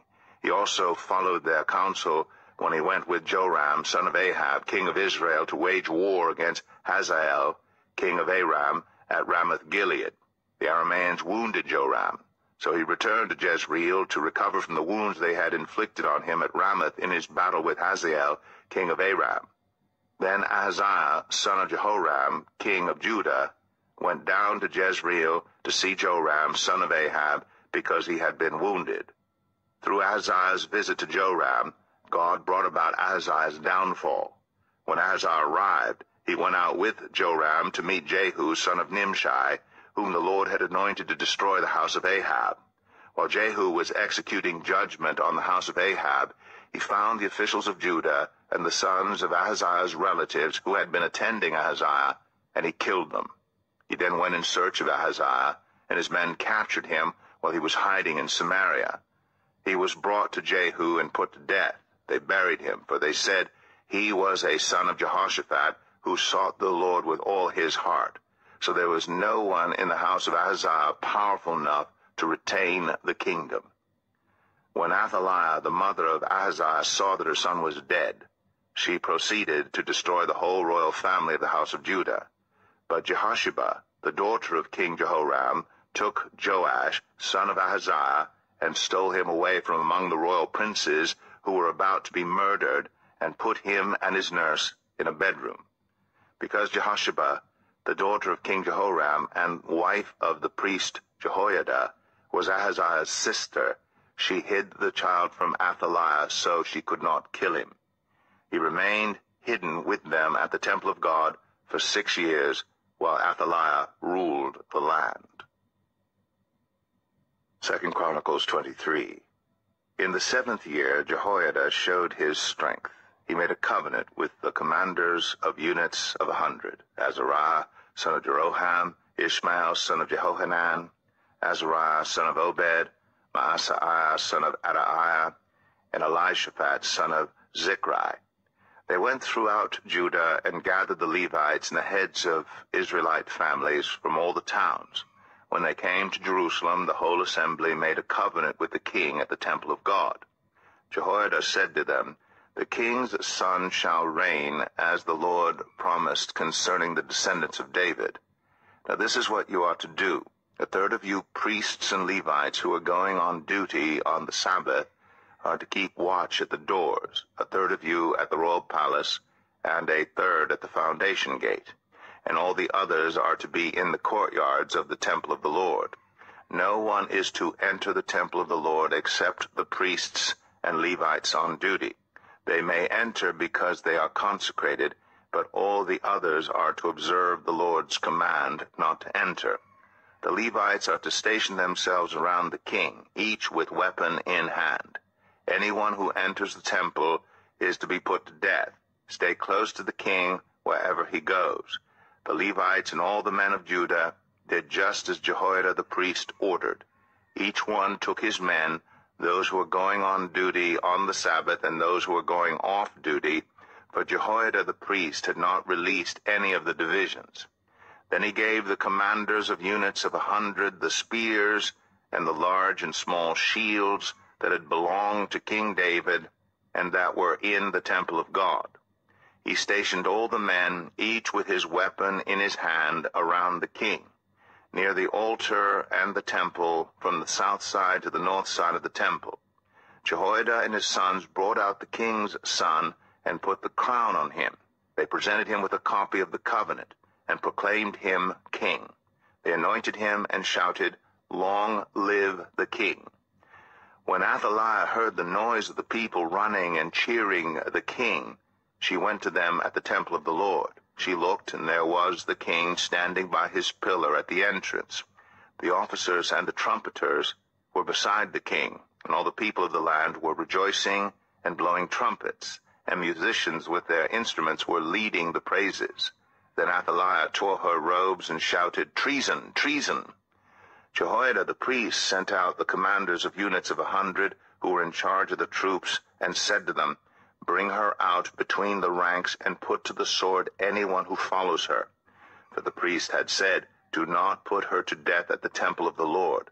So they seized her as she reached the entrance of the horse gate on the palace grounds, and there they put her to death. Jehoiada then made a covenant that he, the people, and the king would be the Lord's people. All the people went to the temple of Baal and tore it down. They smashed the altars and idols and killed Matan, the priest of Baal, in front of the altars. Then Jehoiada placed the oversight of the temple of the Lord in the hands of the Levitical priests, to whom David had made assignments in the temple, to present the burnt offerings of the Lord as written in the law of Moses, with rejoicing and singing as David had ordered. He also stationed gatekeepers at the gates of the Lord's temple so that no one who was in any way unclean might enter. He took with him the commanders of hundreds, the nobles, the rulers of the people, and all the people of the land, and brought the king down from the temple of the Lord. They went into the palace through the upper gate and seated the king on the royal throne. All the people of the land rejoiced, and the city was calm, because Athaliah had been slain with the sword. 2 Chronicles 24. Joash was 7 years old when he became king, and he reigned in Jerusalem 40 years. His mother's name was Zibiah. She was from Beersheba. Joash did what was right in the eyes of the Lord all the years of Jehoiada the priest. Jehoiada chose 2 wives for him, and he had sons and daughters. Sometime later, Joash decided to restore the temple of the Lord. He called together the priests and Levites and said to them, "Go to the towns of Judah and collect the money due annually from all Israel to repair the temple of your God. Do it now." But the Levites did not act at once.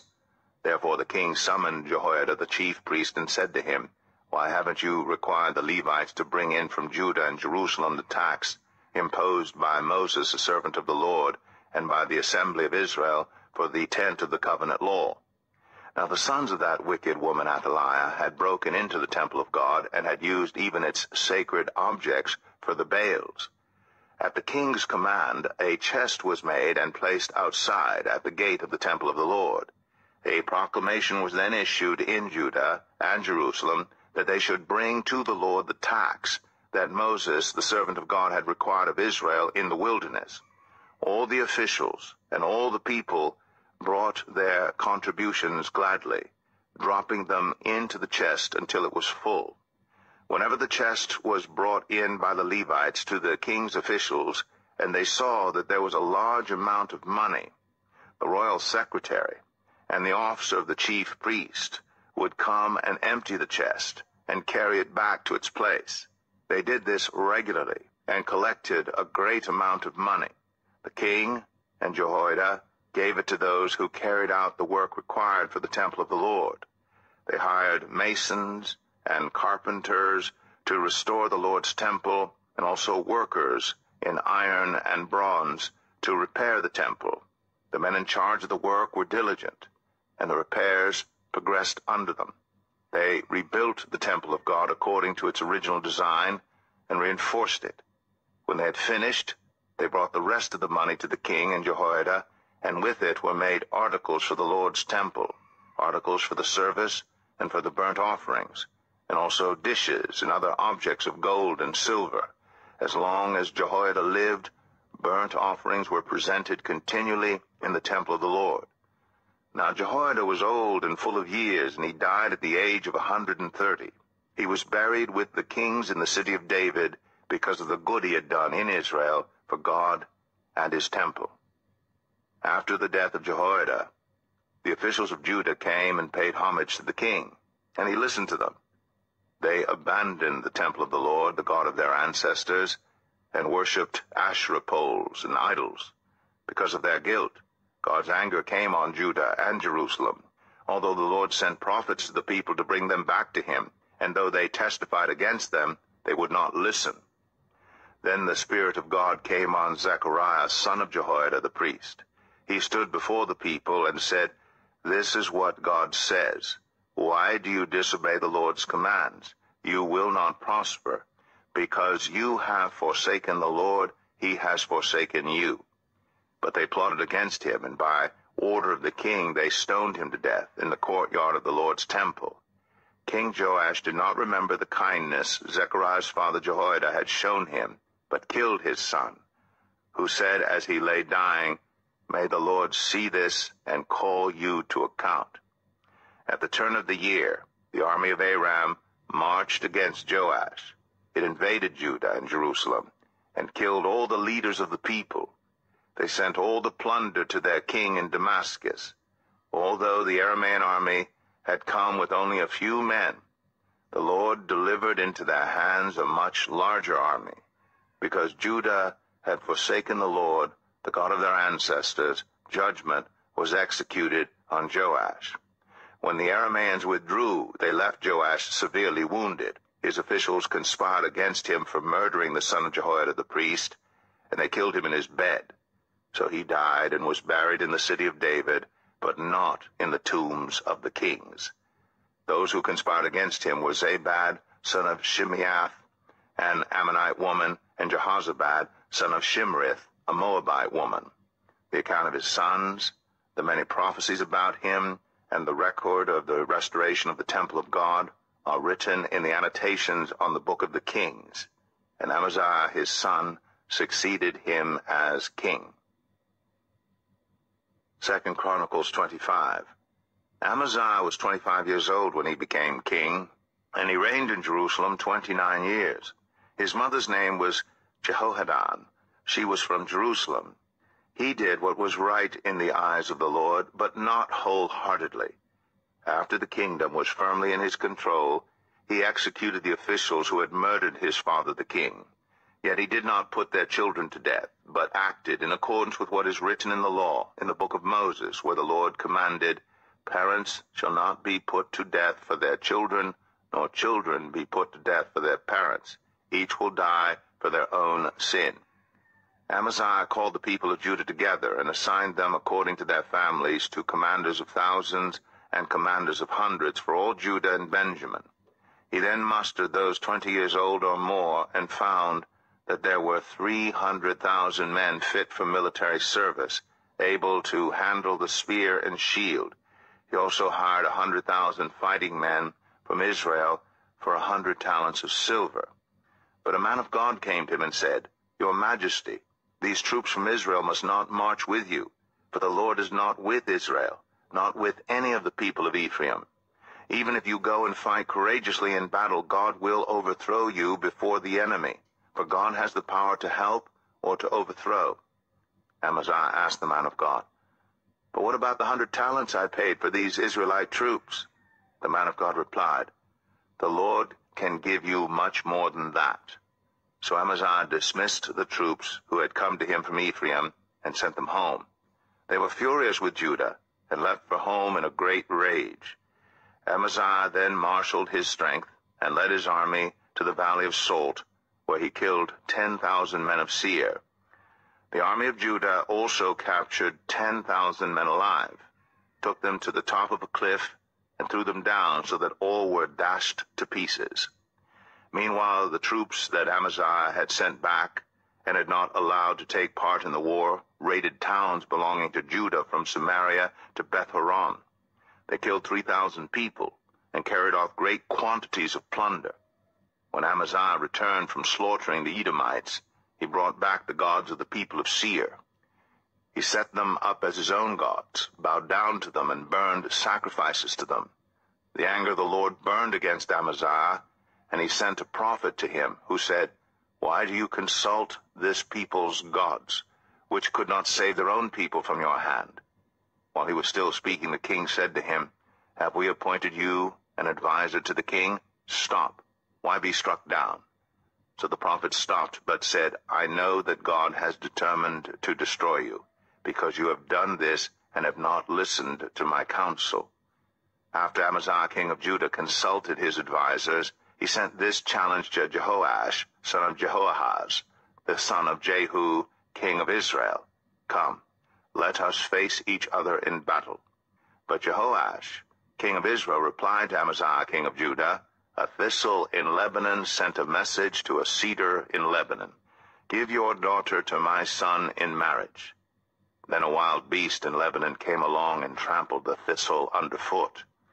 You say to yourself that you have defeated Edom, and now you are arrogant and proud. But stay at home. Why ask for trouble and cause your own downfall and that of Judah also? Amaziah, however, would not listen, for God so worked that he might deliver them into the hands of Jehoash, because they sought the gods of Edom. So Jehoash, king of Israel, attacked. He and Amaziah, king of Judah, faced each other at Beth-shemesh in Judah. Judah was routed by Israel, and every man fled to his home. Jehoash, king of Israel, captured Amaziah, king of Judah, the son of Joash, the son of Ahaziah, at Beth-shemesh. Then Jehoash brought him to Jerusalem and broke down the wall of Jerusalem from the Ephraim gate to the corner gate, a section about 400 cubits long. He took all the gold and silver and all the articles found in the temple of God that had been in the care of Obed-Edom, together with the palace treasures and the hostages, and returned to Samaria. Amaziah, son of Joash, king of Judah, lived for 15 years after the death of Jehoash, son of Jehoahaz, king of Israel. As for the other events of Amaziah's reign, from beginning to end, are they not written in the book of the kings of Judah and Israel?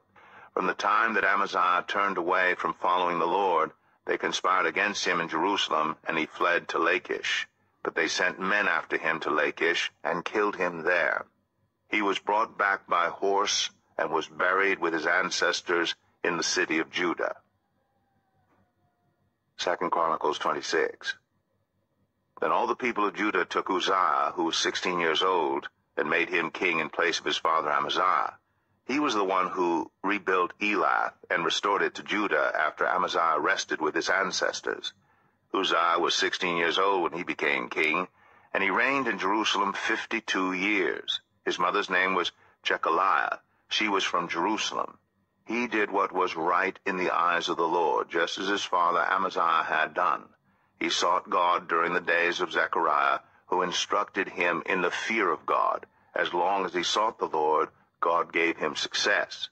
He went to war against the Philistines and broke down the walls of Gath, Jabneh, and Ashdod. He then rebuilt towns near Ashdod and elsewhere among the Philistines. God helped him against the Philistines and against the Arabs who lived in Gur Baal and against the Meunites. The Ammonites brought tribute to Uzziah, and his fame spread as far as the border of Egypt because he had become very powerful. Uzziah built towers in Jerusalem at the corner gate, at the valley gate, and at the angle of the wall, and he fortified them. He also built towers in the wilderness and dug many cisterns because he had much livestock in the foothills and in the plain. He had people working his fields and vineyards in the hills and in the fertile lands, for he loved the soil. Uzziah had a well-trained army, ready to go out by divisions according to their numbers, as mustered by Jael the secretary, and Maaseiah the officer under the direction of Hananiah, one of the royal officials. The total number of family leaders over the fighting men was 2,600. Under their command was an army of 307,500 men trained for war, a powerful force to support the king against his enemies. Uzziah provided shields, spears, helmets, coats of armor, bows, and sling stones for the entire army. In Jerusalem he made devices invented for use on the towers and on the corner defenses so that soldiers could shoot arrows and hurl large stones from the walls. His fame spread far and wide, for he was greatly helped until he became powerful. But after Uzziah became powerful, his pride led to his downfall. He was unfaithful to the Lord his God, and entered the temple of the Lord to burn incense on the altar of incense. Azariah the priest with 80 other courageous priests of the Lord followed him in. They confronted King Uzziah and said, "It is not right for you, Uzziah, to burn incense to the Lord. That is for the priests, the descendants of Aaron, who have been consecrated to burn incense. Leave the sanctuary, for you have been unfaithful, and you will not be honored by the Lord God." Uzziah, who had a censer in his hand ready to burn incense, became angry. While he was raging at the priests in their presence before the incense altar in the Lord's temple, leprosy broke out on his forehead. When Azariah, the chief priest, and all the other priests looked at him, they saw that he had leprosy on his forehead, so they hurried him out. Indeed, he himself was eager to leave because the Lord had afflicted him. King Uzziah had leprosy until the day he died. He lived in a separate house, leprous, and banned from the temple of the Lord. Jotham, his son, had charge of the palace and governed the people of the land. The other events of Uzziah's reign, from beginning to end, are recorded by the prophet Isaiah, son of Amoz. Uzziah rested with his ancestors and was buried near them in a cemetery that belonged to the kings, for people said he had leprosy, and Jotham, his son, succeeded him as king. 2 Chronicles 27. And Jotham was 25 years old when he became king, and he reigned in Jerusalem 16 years. His mother's name was Jerusha, daughter of Zadok. He did what was right in the eyes of the Lord, just as his father Uzziah had done. But unlike him, he did not enter the temple of the Lord. The people, however, continued their corrupt practices. Jotham rebuilt the upper gate of the temple of the Lord and did extensive work on the wall at the hill of Ophel. He built towns in the hill country of Judah and forts and towers in the wooded areas. Jotham waged war against the king of the Ammonites and conquered them. That year, the Ammonites paid him 100 talents of silver, 10,000 cores of wheat, and 10,000 cores of barley. The Ammonites brought him the same amount also in the second and third years. Jotham grew powerful because he walked steadfastly before the Lord his God. The other events in Jotham's reign, including all his wars and the other things he did, are written in the book of the kings of Israel and Judah. He was 25 years old when he became king, and he reigned in Jerusalem 16 years. Jotham rested with his ancestors and was buried in the city of David, and Ahaz his son succeeded him as king. 2 Chronicles 28. Ahaz was 20 years old when he became king, and he reigned in Jerusalem 16 years. Unlike David his father, he did not do what was right in the eyes of the Lord. He followed the ways of the kings of Israel and also made idols for worshiping the Baals. He burned sacrifices in the valley of Ben-Hinnom and sacrificed his children in the fire, engaging in the detestable practices of the nations the Lord had driven out before the Israelites.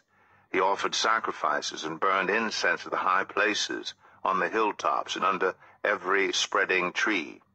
Therefore the Lord his God delivered him into the hands of the king of Aram. The Arameans defeated him and took many of his people as prisoners and brought them to Damascus. He was also given into the hands of the king of Israel, who inflicted heavy casualties on him.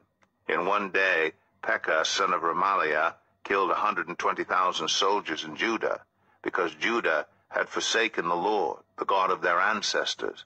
Zichri, an Ephraimite warrior, killed Maaseiah, the king's son, Azrikam, the officer in charge of the palace, and Elkanah, second to the king. The men of Israel took captive from their fellow Israelites who were from Judah 200,000 wives, sons, and daughters.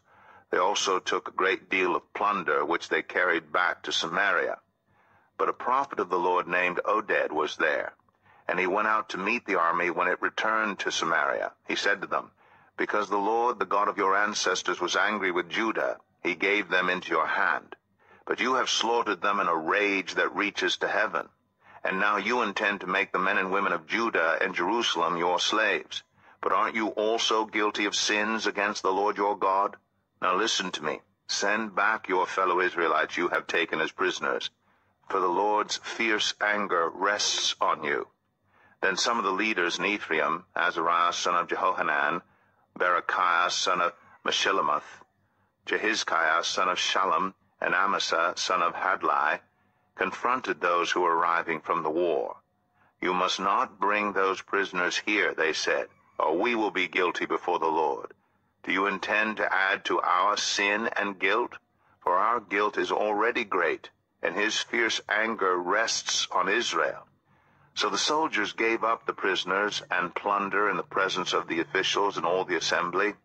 The men designated by name took the prisoners, and from the plunder they clothed all who were naked. They provided them with clothes and sandals, food and drink, and healing balm. All those who were weak they put on donkeys.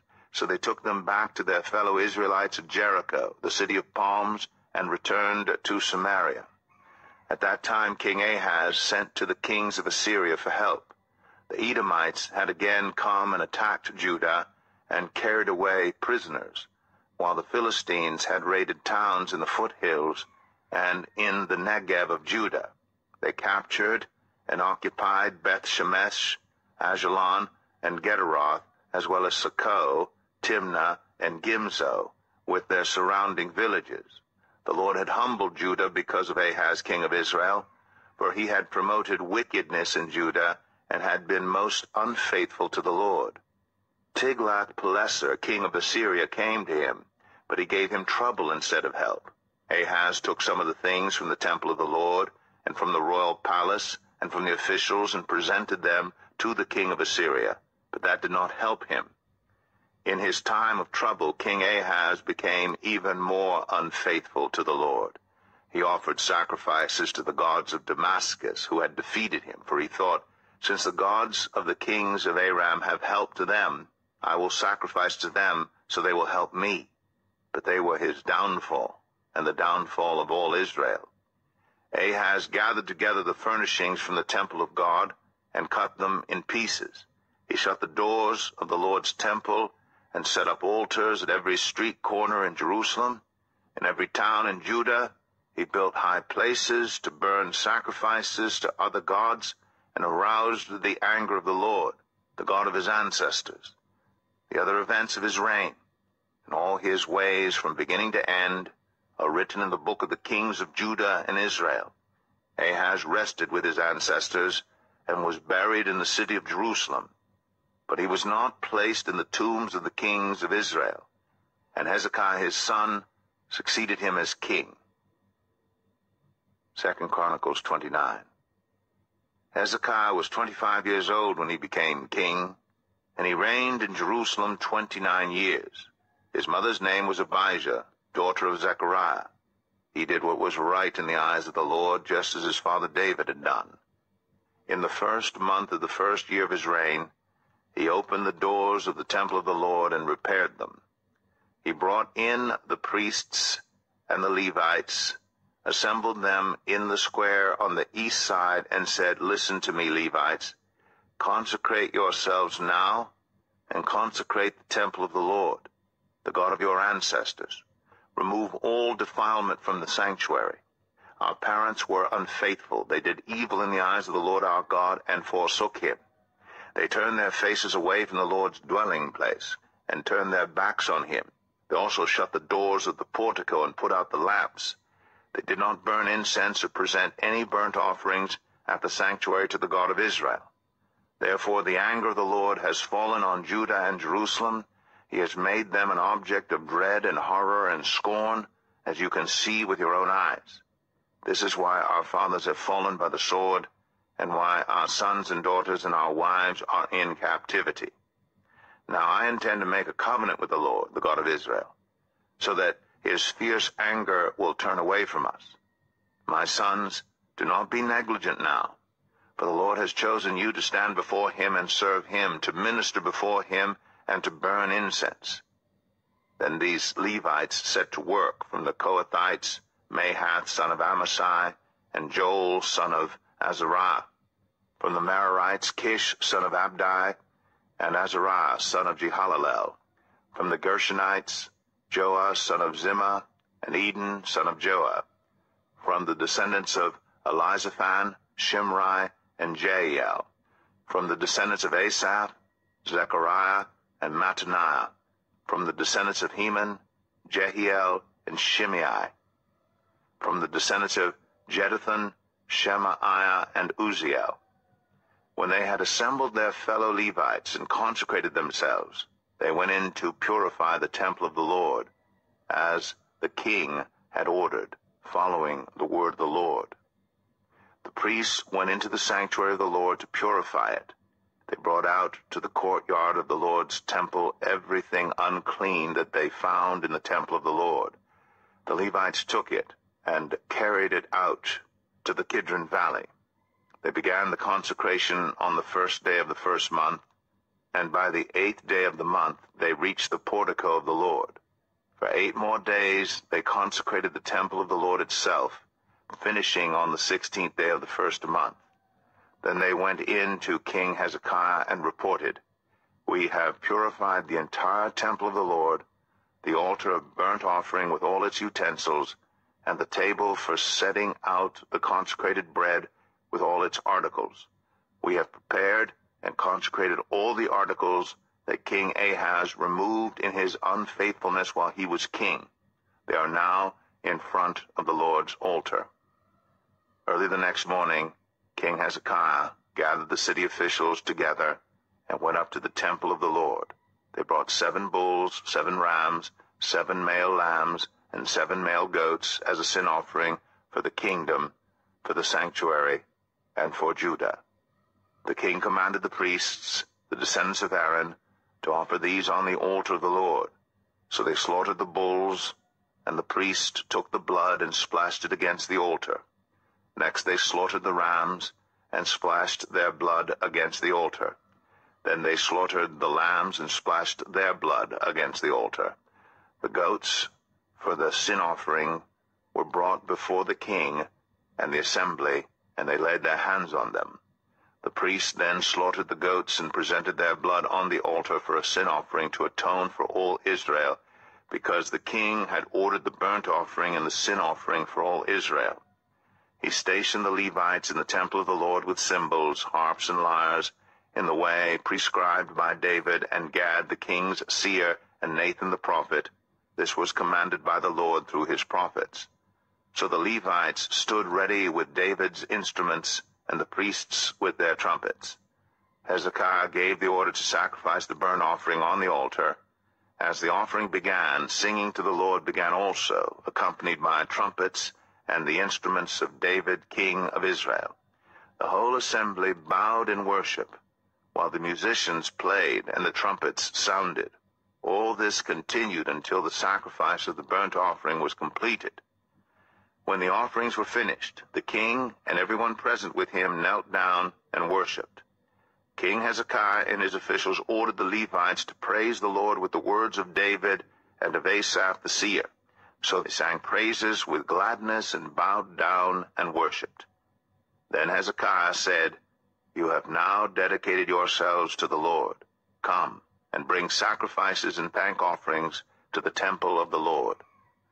So the assembly brought sacrifices and thank offerings, and all whose hearts were willing brought burnt offerings. The number of burnt offerings the assembly brought was 70 bulls, 100 rams, and 200 male lambs, all of them for burnt offerings to the Lord. The animals consecrated as sacrifices amounted to 600 bulls and 3,000 sheep and goats.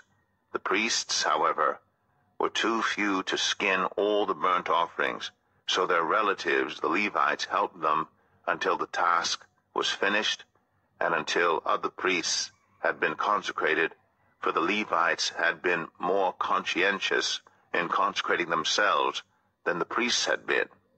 There were burnt offerings in abundance, together with the fat of the fellowship offerings and the drink offerings that accompanied the burnt offerings. So the service of the temple of the Lord was re-established. Hezekiah and all the people rejoiced at what God had brought about for his people, because it was done so quickly. 2 Chronicles 30. Hezekiah sent word to all Israel and Judah, and also wrote letters to Ephraim and Manasseh, inviting them to come to the temple of the Lord in Jerusalem and celebrate the Passover to the Lord, the God of Israel. The king and his officials and the whole assembly in Jerusalem decided to celebrate the Passover in the 2nd month. They had not been able to celebrate it at the regular time because not enough priests had consecrated themselves and the people had not assembled in Jerusalem.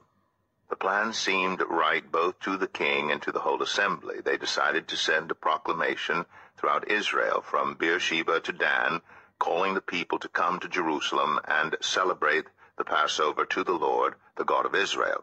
It had not been celebrated in large numbers according to what was written.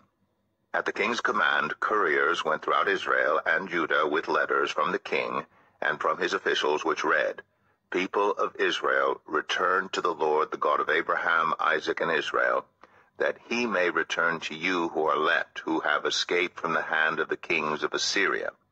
Do not be like your parents and your fellow Israelites who were unfaithful to the Lord, the God of their ancestors, so that he made them an object of horror, as you see.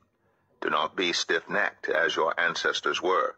Submit to the Lord. Come to his sanctuary, which he has consecrated forever. Serve the Lord your God, so that his fierce anger will turn away from you. If you return to the Lord, then your fellow Israelites and your children will be shown compassion by their captors, and will return to this land. For the Lord your God is gracious and compassionate. He will not turn his face from you if you return to him." The couriers went from town to town in Ephraim and Manasseh as far as Zebulun, but people scorned and ridiculed them. Nevertheless, some from Asher, Manasseh, and Zebulun humbled themselves and went to Jerusalem. Also in Judah the hand of God was on the people to give them unity of mind to carry out what the king and his officials had ordered, following the word of the Lord. A very large crowd of people assembled in Jerusalem to celebrate the festival of unleavened bread in the 2nd month. They removed the altars in Jerusalem and cleared away the incense altars and threw them into the Kidron Valley. They slaughtered the Passover lamb on the 14th day of the 2nd month. The priests and the Levites were ashamed and consecrated themselves and brought burnt offerings to the temple of the Lord. Then they took up their regular positions as prescribed in the law of Moses, the man of God. The priests splashed against the altar the blood handed to them by the Levites. Since many in the crowd had not consecrated themselves, the Levites had to kill the Passover lambs for all those who were not ceremonially clean and could not consecrate their lambs to the Lord. Although most of the many people who came from Ephraim, Manasseh, Issachar, and Zebulun had not purified themselves, Yet they ate the Passover contrary to what was written. But Hezekiah prayed for them, saying, May the Lord, who is good, pardon everyone who sets their heart on seeking God, the Lord, the God of their ancestors, even if they are not clean according to the rules of the sanctuary. And the Lord heard Hezekiah and healed the people. The Israelites who were present in Jerusalem celebrated the festival of unleavened bread for 7 days with great rejoicing, while the Levites and priests praised the Lord every day with resounding instruments dedicated to the Lord. Hezekiah spoke encouragingly to all the Levites, who showed good understanding of the service of the Lord. For the 7 days they ate their assigned portion and offered fellowship offerings and praised the Lord, the God of their ancestors. The whole assembly then agreed to celebrate the festival 7 more days. So for another 7 days they celebrated joyfully. Hezekiah, king of Judah, provided 1,000 bulls and 7,000 sheep and goats for the assembly, and the officials provided them with 1,000 bulls and 10,000 sheep and goats. A great number of priests consecrated themselves. The entire assembly of Judah rejoiced, along with the priests and Levites, and all who had assembled from Israel, including the foreigners who had come from Israel, and also those who resided in Judah. There was great joy in Jerusalem, for since the days of Solomon, son of David, king of Israel, there had been nothing like this in Jerusalem. The priests and Levites stood to bless the people, and God heard them, for their prayer reached heaven, his holy dwelling place. 2 Chronicles 31. When all this had ended, the Israelites who were there went out to the towns of Judah, smashed the sacred stones, and cut down the Asherah poles. They destroyed the high places and the altars throughout Judah and Benjamin, and in Ephraim and Manasseh. After they had destroyed all of them, the Israelites returned to their own towns and to their own property. Hezekiah assigned the priests and Levites 2 divisions, each of them according to their duties as priests or Levites, to offer burnt offerings and fellowship offerings, to minister, to give thanks, and to sing praises at the gates of the Lord's dwelling. The king contributed from his own possessions for the morning and evening burnt offerings, and for the burnt offerings on the Sabbaths, at the new moons, and at the appointed festivals, as written in the law of the Lord. He ordered the people living in Jerusalem to give the portion due the priests and Levites so they could devote themselves to the law of the Lord. As soon as the order went out, the Israelites generously gave the firstfruits of their grain, new wine, olive oil, and honey, and all that the fields produced. They brought a great amount, a tithe of everything. The people of Israel and Judah, who lived in the towns of Judah, also brought a tithe of their herds and flocks, and a tithe of the holy things dedicated to the Lord their God. And they piled them in heaps. They began doing this in the 3rd month, and finished in the 7th month. When Hezekiah and his officials came and saw the heaps, they praised the Lord and blessed his people Israel. Hezekiah asked the priests and Levites about the heaps, and Azariah, the chief priest, from the family of Zadok, answered, Since the people began to bring their contributions to the temple of the Lord, we have had enough to eat and plenty to spare, because the Lord has blessed his people, and this great amount is left over. Hezekiah gave orders to prepare storerooms in the temple of the Lord, and this was done. Then they faithfully brought in the contributions, tithes, and dedicated gifts. Conaniah, a Levite, was the overseer in charge of these things, and his brother Shimei was next in rank. Jehiel, Azaziah, Nahath, Asahel, Jeremoth, Jozabad, Eliel, Ismachiah, Mahath, and Benaiah were assistants of Conaniah, and Shimei, his brother. All these served by appointment of King Hezekiah, and Azariah, the official in charge of the temple of God. Kor, son of Imnah, the Levite, keeper of the east gate, was in charge of the freewill offerings given to God, distributing the contributions made to the Lord and also the consecrated gifts. Eden, Meniamin, Jeshua, Shemaiah, Amariah, and Shechaniah assisted him faithfully in the towns of the priests, distributing to their fellow priests according to their divisions, old and young alike. In addition, they distributed to the males 3 years old or more, whose names were in the genealogical records, all who would enter the temple of the Lord, to perform the daily duties of their various tasks according to their responsibilities and their divisions. And they distributed to the priests enrolled by their families in the genealogical records, and likewise to the Levites 20 years old or more, according to their responsibilities and their divisions. They included all the little ones, the wives, and the sons and daughters of the whole community listed in these genealogical records, for they were faithful in consecrating themselves. As for the priests, the descendants of Aaron, who lived on the farmlands around their towns or in any other towns, men were designated by name to distribute portions to every male among them and to all who were recorded in the genealogies of the Levites. This is what Hezekiah did throughout Judah, doing what was good and right and faithful before the Lord his God. In everything that he undertook in the service of God's temple and in obedience to the law and the commands, he sought his God and worked wholeheartedly, and so he prospered. 2 Chronicles 32. After all that Hezekiah had so faithfully done, Sennacherib, king of Assyria, came and invaded Judah. He laid siege to the fortified cities, thinking to conquer them for himself. When Hezekiah saw that Sennacherib had come, and that he intended to wage war against Jerusalem, he consulted with his officials and military staff about blocking off the water from the springs outside the city, and they helped him. They gathered a large group of people who blocked all the springs and the stream that flowed through the land. Why should the kings of Assyria come and find plenty of water, they said. Then he worked hard repairing all the broken sections of the wall and building towers on it. He built another wall outside that one and reinforced the terraces of the city of David. He also made large numbers of weapons and shields. He appointed military officers over the people and assembled them before him in the square at the city gate, and encouraged them with these words: Be strong and courageous. Do not be afraid or discouraged because of the king of Assyria and the vast army with him, for there is a greater power with us than with him. With him is only the arm of flesh, but with us is the Lord our God to help us and to fight our battles. And the people gained confidence from what Hezekiah, the king of Judah, said. Later, when Sennacherib, king of Assyria, and all his forces were laying siege to Lachish, he sent his officers to Jerusalem with this message for Hezekiah, king of Judah, and for all the people of Judah who were there.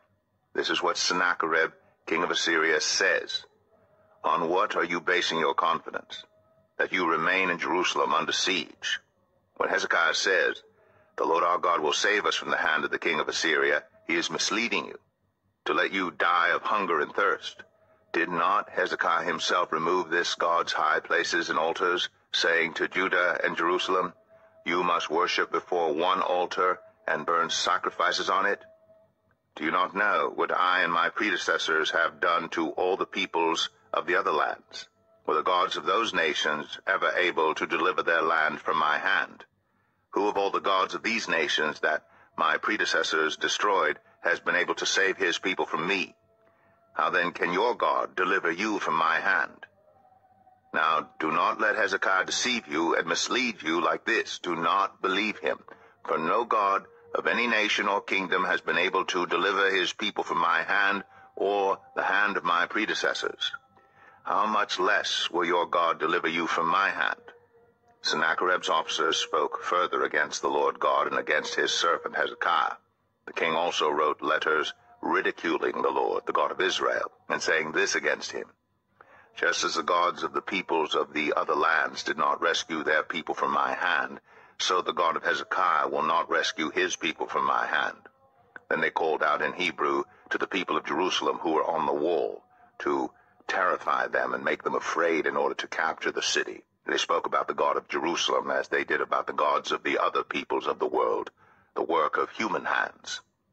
King Hezekiah and the prophet Isaiah, son of Amoz, cried out in prayer to heaven about this, and the Lord sent an angel who annihilated all the fighting men and the commanders and officers in the camp of the Assyrian king. So he withdrew to his own land in disgrace, and when he went into the temple of his God, some of his sons, his own flesh and blood, cut him down with the sword. So the Lord saved Hezekiah and the people of Jerusalem from the hand of Sennacherib, king of Assyria, and from the hand of all others. He took care of them on every side. Many brought offerings to Jerusalem for the Lord, and valuable gifts for Hezekiah, king of Judah. From then on, he was highly regarded by all the nations. In those days Hezekiah became ill and was at the point of death. He prayed to the Lord, who answered him and gave him a miraculous sign. But Hezekiah's heart was proud, and he did not respond to the kindness shown him. Therefore the Lord's wrath was on him, and on Judah and Jerusalem. Then Hezekiah repented of the pride of his heart, as did the people of Jerusalem. Therefore the Lord's wrath did not come on them during the days of Hezekiah. Hezekiah had very great wealth and honor, and he made treasuries for his silver and gold, and for his precious stones, spices, shields, and all kinds of valuables. He also made buildings to store the harvest of grain, new wine, and olive oil. And he made stalls for various kinds of cattle, and pens for the flocks. He built villages and acquired great numbers of flocks and herds, for God had given him very great riches. It was Hezekiah who blocked the upper outlet of the Gihon spring, and channeled the water down to the west side of the city of David. He succeeded in everything he undertook. But when envoys were sent by the rulers of Babylon to ask him about the miraculous sign that had occurred in the land, God left him to test him and to know everything that was in his heart. The other events of Hezekiah's reign and his acts of devotion are written in the vision of the prophet Isaiah, son of Amoz, in the book of the kings of Judah and Israel. Hezekiah rested with his ancestors and was buried on the hill where the tombs of David's descendants are. All Judah and the people of Jerusalem honored him when he died, and Manasseh, his son, succeeded him as king. 2 Chronicles 33. Manasseh was 12 years old when he became king, and he reigned in Jerusalem 55 years. He did evil in the eyes of the Lord, following the detestable practices of the nations the Lord had driven out before the Israelites. He rebuilt the high places his father Hezekiah had demolished. He also erected altars to the Baals and made Asherah poles. He bowed down to all the starry hosts and worshipped them. He built altars in the temple of the Lord, of which the Lord had said, "My name will remain in Jerusalem forever." In both courts of the temple of the Lord, he built altars to all the starry hosts. He sacrificed his children in the fire in the valley of Ben-Hinnom, practiced divination and witchcraft, sought omens, and consulted mediums and spiritists. He did much evil in the eyes of the Lord, arousing his anger. He took the image he had made and put it in God's temple, of which God had said to David and to his son Solomon, "In this temple and in Jerusalem, which I have chosen out of all the tribes of Israel, I will put my name forever. I will not again make the feet of the Israelites leave the land I assigned to your ancestors, if only they will be careful to do everything I commanded them concerning all the laws, decrees, and regulations given through Moses." But Manasseh led Judah and the people of Jerusalem astray, so that they did more evil than the nations the Lord had destroyed before the Israelites. The Lord spoke to Manasseh and his people, but they paid no attention. So the Lord brought against them the army commanders of the king of Assyria, who took Manasseh prisoner, put a hook in his nose, bound him with bronze shackles, and took him to Babylon. In his distress he sought the favor of the Lord his God, and humbled himself greatly before the God of his ancestors. And when he prayed to him, the Lord was moved by his entreaty and listened to his plea. So he brought him back to Jerusalem and to his kingdom. Then Manasseh knew that the Lord is God. Afterward he rebuilt the outer wall of the city of David, west of the Gihon spring in the valley, as far as the entrance of the fish gate, and encircling the hill of Ophel. He also made it much higher. He stationed military commanders in all the fortified cities in Judah. He got rid of the foreign gods and removed the image from the temple of the Lord, as well as all the altars he had built on the temple hill and in Jerusalem, and he threw them out of the city. Then he restored the altar of the Lord and sacrificed fellowship offerings and thank offerings on it, and told Judah to serve the Lord, the God of Israel. The people, however, continued to sacrifice at the high places, but only to the Lord their God. The other events of Manasseh's reign, including his prayer to his God and the words the seers spoke to him in the name of the Lord, the God of Israel, are written in the annals of the kings of Israel. His prayer, and how God was moved by his entreaty, as well as all his sins and unfaithfulness, and the sites where he built high places, and set up Asherah poles and idols before he humbled himself, all these are written in the records of the seers. Manasseh rested with his ancestors, and was buried in his palace. And Amon, his son, succeeded him as king. Amon was 22 years old when he became king, and he reigned in Jerusalem 2 years. He did evil in the eyes of the Lord, as his father Manasseh had done. Amon worshipped and offered sacrifices to all the idols Manasseh had made. But unlike his father Manasseh, he did not humble himself before the Lord. Amon increased his guilt. Amon's officials conspired against him and assassinated him in his palace. Then the people of the land killed all who had plotted against King Amon, and they made Josiah his son king in his place. 2 Chronicles 34. Josiah was 8 years old when he became king, and he reigned in Jerusalem 31 years. He did what was right in the eyes of the Lord, and followed the ways of his father David, not turning aside to the right or to the left. In the 8th year of his reign, while he was still young, he began to seek the God of his father David. In his 12th year, he began to purge Judah and Jerusalem of high places, Asherah poles, and idols. Under his direction, the altars of the Baals were torn down. He cut to pieces the incense altars that were above them, and smashed the Asherah poles and the idols. These he broke to pieces and scattered over the graves of those who had sacrificed to them. He burned the bones of the priests on their altars, and so he purged Judah and Jerusalem. In the towns of Manasseh, Ephraim, and Simeon, as far as Naphtali, and in the ruins around them, he tore down the altars and the Asherah poles, and crushed the idols to powder, and cut to pieces all the incense altars throughout Israel.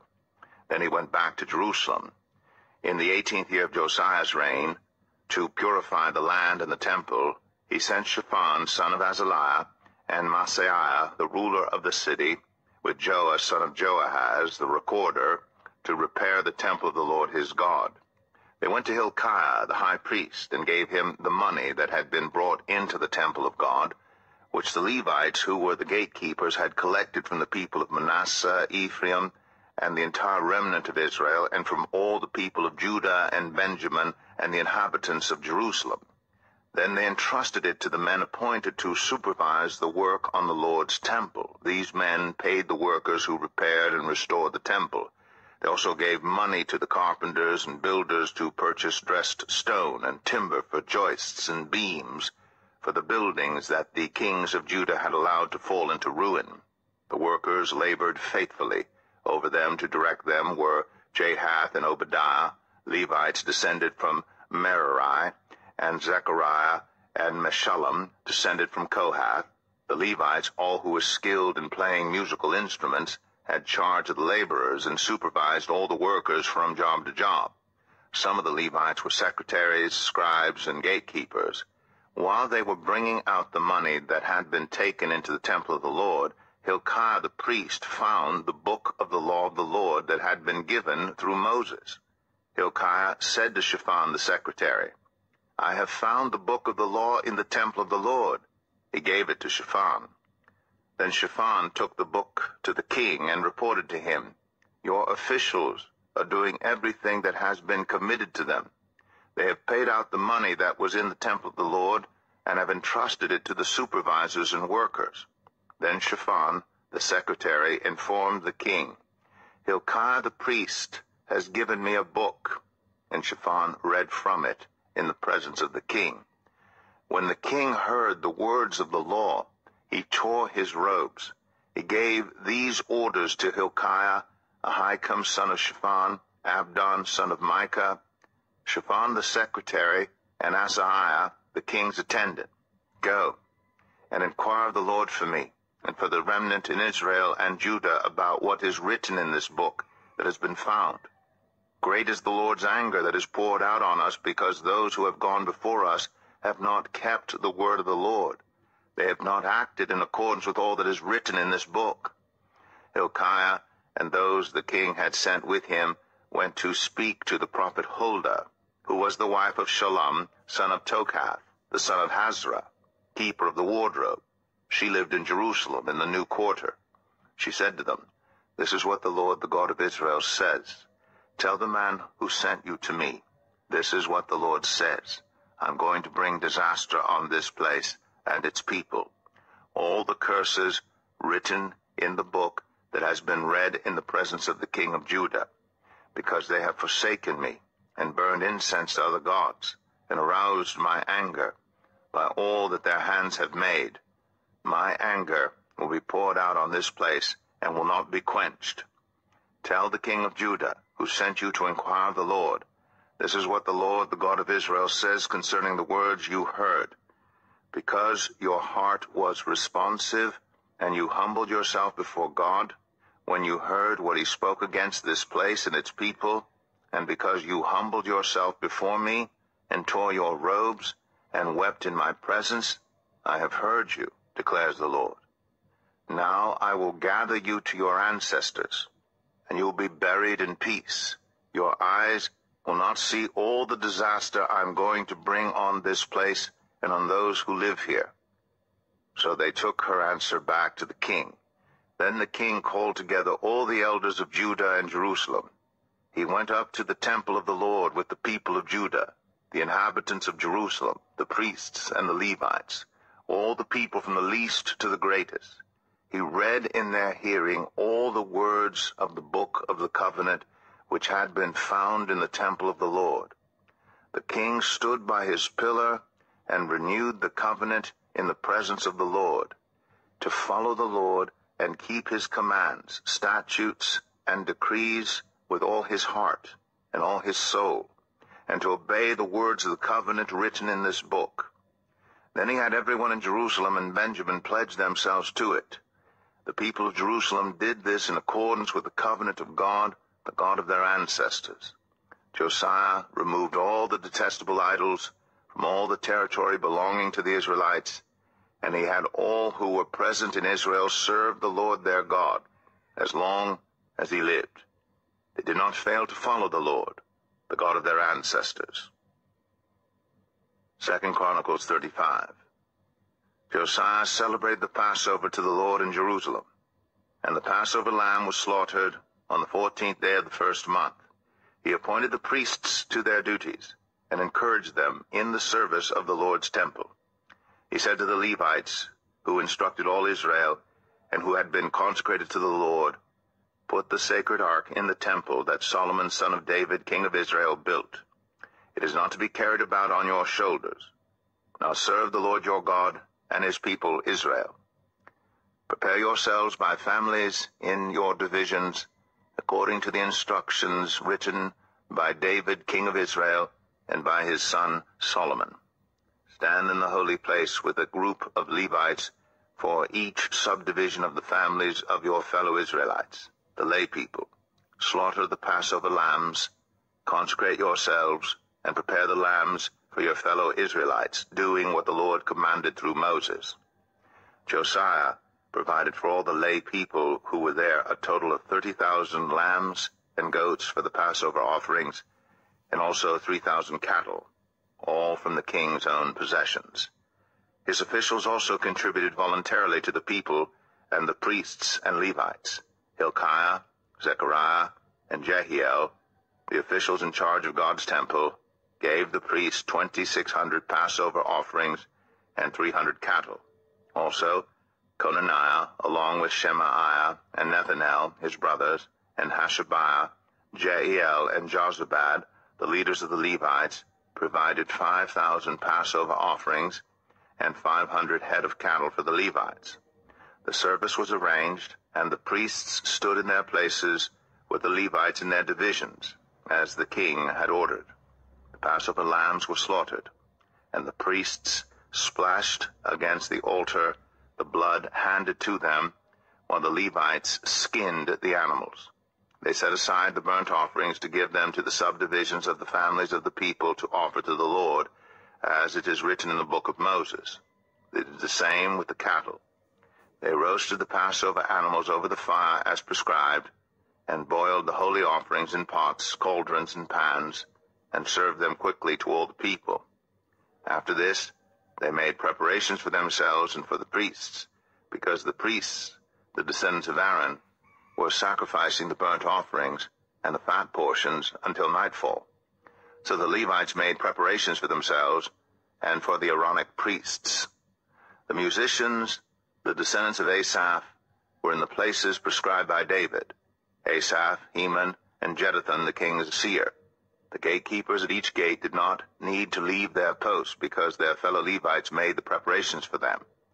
So at that time the entire service of the Lord was carried out for the celebration of the Passover and the offering of burnt offerings on the altar of the Lord, as King Josiah had ordered. The Israelites who were present celebrated the Passover at that time and observed the festival of unleavened bread for 7 days. The Passover had not been observed like this in Israel since the days of the prophet Samuel, and none of the kings of Israel had ever celebrated such a Passover as did Josiah, with the priests, the Levites, and all Judah and Israel who were there with the people of Jerusalem. This Passover was celebrated in the 18th year of Josiah's reign. After all this, when Josiah had set the temple in order, Necho, king of Egypt, went up to fight at Carchemish on the Euphrates, and Josiah marched out to meet him in battle. But Necho sent messengers to him, saying, "What quarrel is there, king of Judah, between you and me? It is not you I am attacking at this time, but the house with which I am at war. God has told me to hurry, so stop opposing God, who is with me, or he will destroy you." Josiah, however, would not turn away from him, but disguised himself to engage him in battle. He would not listen to what Necho had said at God's command, but went to fight him on the plain of Megiddo. Archers shot King Josiah, and he told his officers, "Take me away, I am badly wounded." So they took him out of his chariot, put him in his other chariot, and brought him to Jerusalem, where he died. He was buried in the tombs of his ancestors, and all Judah and Jerusalem mourned for him. Jeremiah composed laments for Josiah, and to this day all the male and female singers commemorate Josiah in the laments. These became a tradition in Israel and are written in the laments. The other events of Josiah's reign and his acts of devotion in accordance with what is written in the law of the Lord, all the events from beginning to end, are written in the book of the kings of Israel and Judah. 2 Chronicles 36. And the people of the land took Jehoahaz, son of Josiah, and made him king in Jerusalem in place of his father. Jehoahaz was 23 years old when he became king, and he reigned in Jerusalem 3 months. The king of Egypt dethroned him in Jerusalem and imposed on Judah a levy of 100 talents of silver and a talent of gold. The king of Egypt made Eliakim, a brother of Jehoahaz, king over Judah and Jerusalem, and changed Eliakim's name to Jehoiakim. But Necho took Eliakim's brother Jehoahaz and carried him off to Egypt. Jehoiakim was 25 years old when he became king, and he reigned in Jerusalem 11 years. He did evil in the eyes of the Lord his God. Nebuchadnezzar, king of Babylon, attacked him and bound him with bronze shackles to take him to Babylon. Nebuchadnezzar also took to Babylon articles from the temple of the Lord, and put them in his temple there. The other events of Jehoiakim's reign, the detestable things he did, and all that was found against him, are written in the book of the kings of Israel and Judah, and Jehoiachin his son succeeded him as king. Jehoiachin was 18 years old when he became king, and he reigned in Jerusalem 3 months and 10 days. He did evil in the eyes of the Lord. In the spring, King Nebuchadnezzar sent for him and brought him to Babylon, together with articles of value from the temple of the Lord, and he made Jehoiachin's uncle Zedekiah king over Judah and Jerusalem. Zedekiah was 21 years old when he became king, and he reigned in Jerusalem 11 years. He did evil in the eyes of the Lord his God, and did not humble himself before Jeremiah the prophet, who spoke the word of the Lord. He also also rebelled against King Nebuchadnezzar, who had made him take an oath in God's name. He became stiff-necked and hardened his heart, and would not turn to the Lord, the God of Israel. Furthermore, all the leaders of the priests and the people became more and more unfaithful, following all the detestable practices of the nations and defiling the temple of the Lord, which he had consecrated in Jerusalem. The Lord, the God of their ancestors, sent word to them through his messengers again and again, because he had pity on his people and on his dwelling place. But they mocked God's messengers, despised his words, and scoffed at his prophets until the wrath of the Lord was aroused against his people, and there was no remedy. He brought up against them the king of the Babylonians, who killed their young men with the sword in the sanctuary, and did not spare young men or young women, the elderly or the infirm. God gave them all into the hands of Nebuchadnezzar. He carried to Babylon all the articles from the temple of God, both large and small, and the treasures of the Lord's temple, and the treasures of the king and his officials. They set fire to God's temple, and broke down the wall of Jerusalem. They burned all the palaces, and destroyed everything of value there. He carried into exile to Babylon the remnant, who escaped from the sword, and they became servants to him and his successors until the kingdom of Persia came to power. The land enjoyed its Sabbath rests. All the time of its desolation it rested, until the 70 years were completed in fulfillment of the word of the Lord spoken by Jeremiah. In the first year of Cyrus, king of Persia, in order to fulfill the word of the Lord spoken by Jeremiah, the Lord moved the heart of Cyrus, king of Persia, to make a proclamation throughout his realm, and also to put it in writing. This is what Cyrus, king of Persia, says: The Lord, the God of heaven, has given me all the kingdoms of the earth, and he has appointed me to build a temple for him at Jerusalem in Judah. Any of his people among you may go up, and may the Lord their God be with them.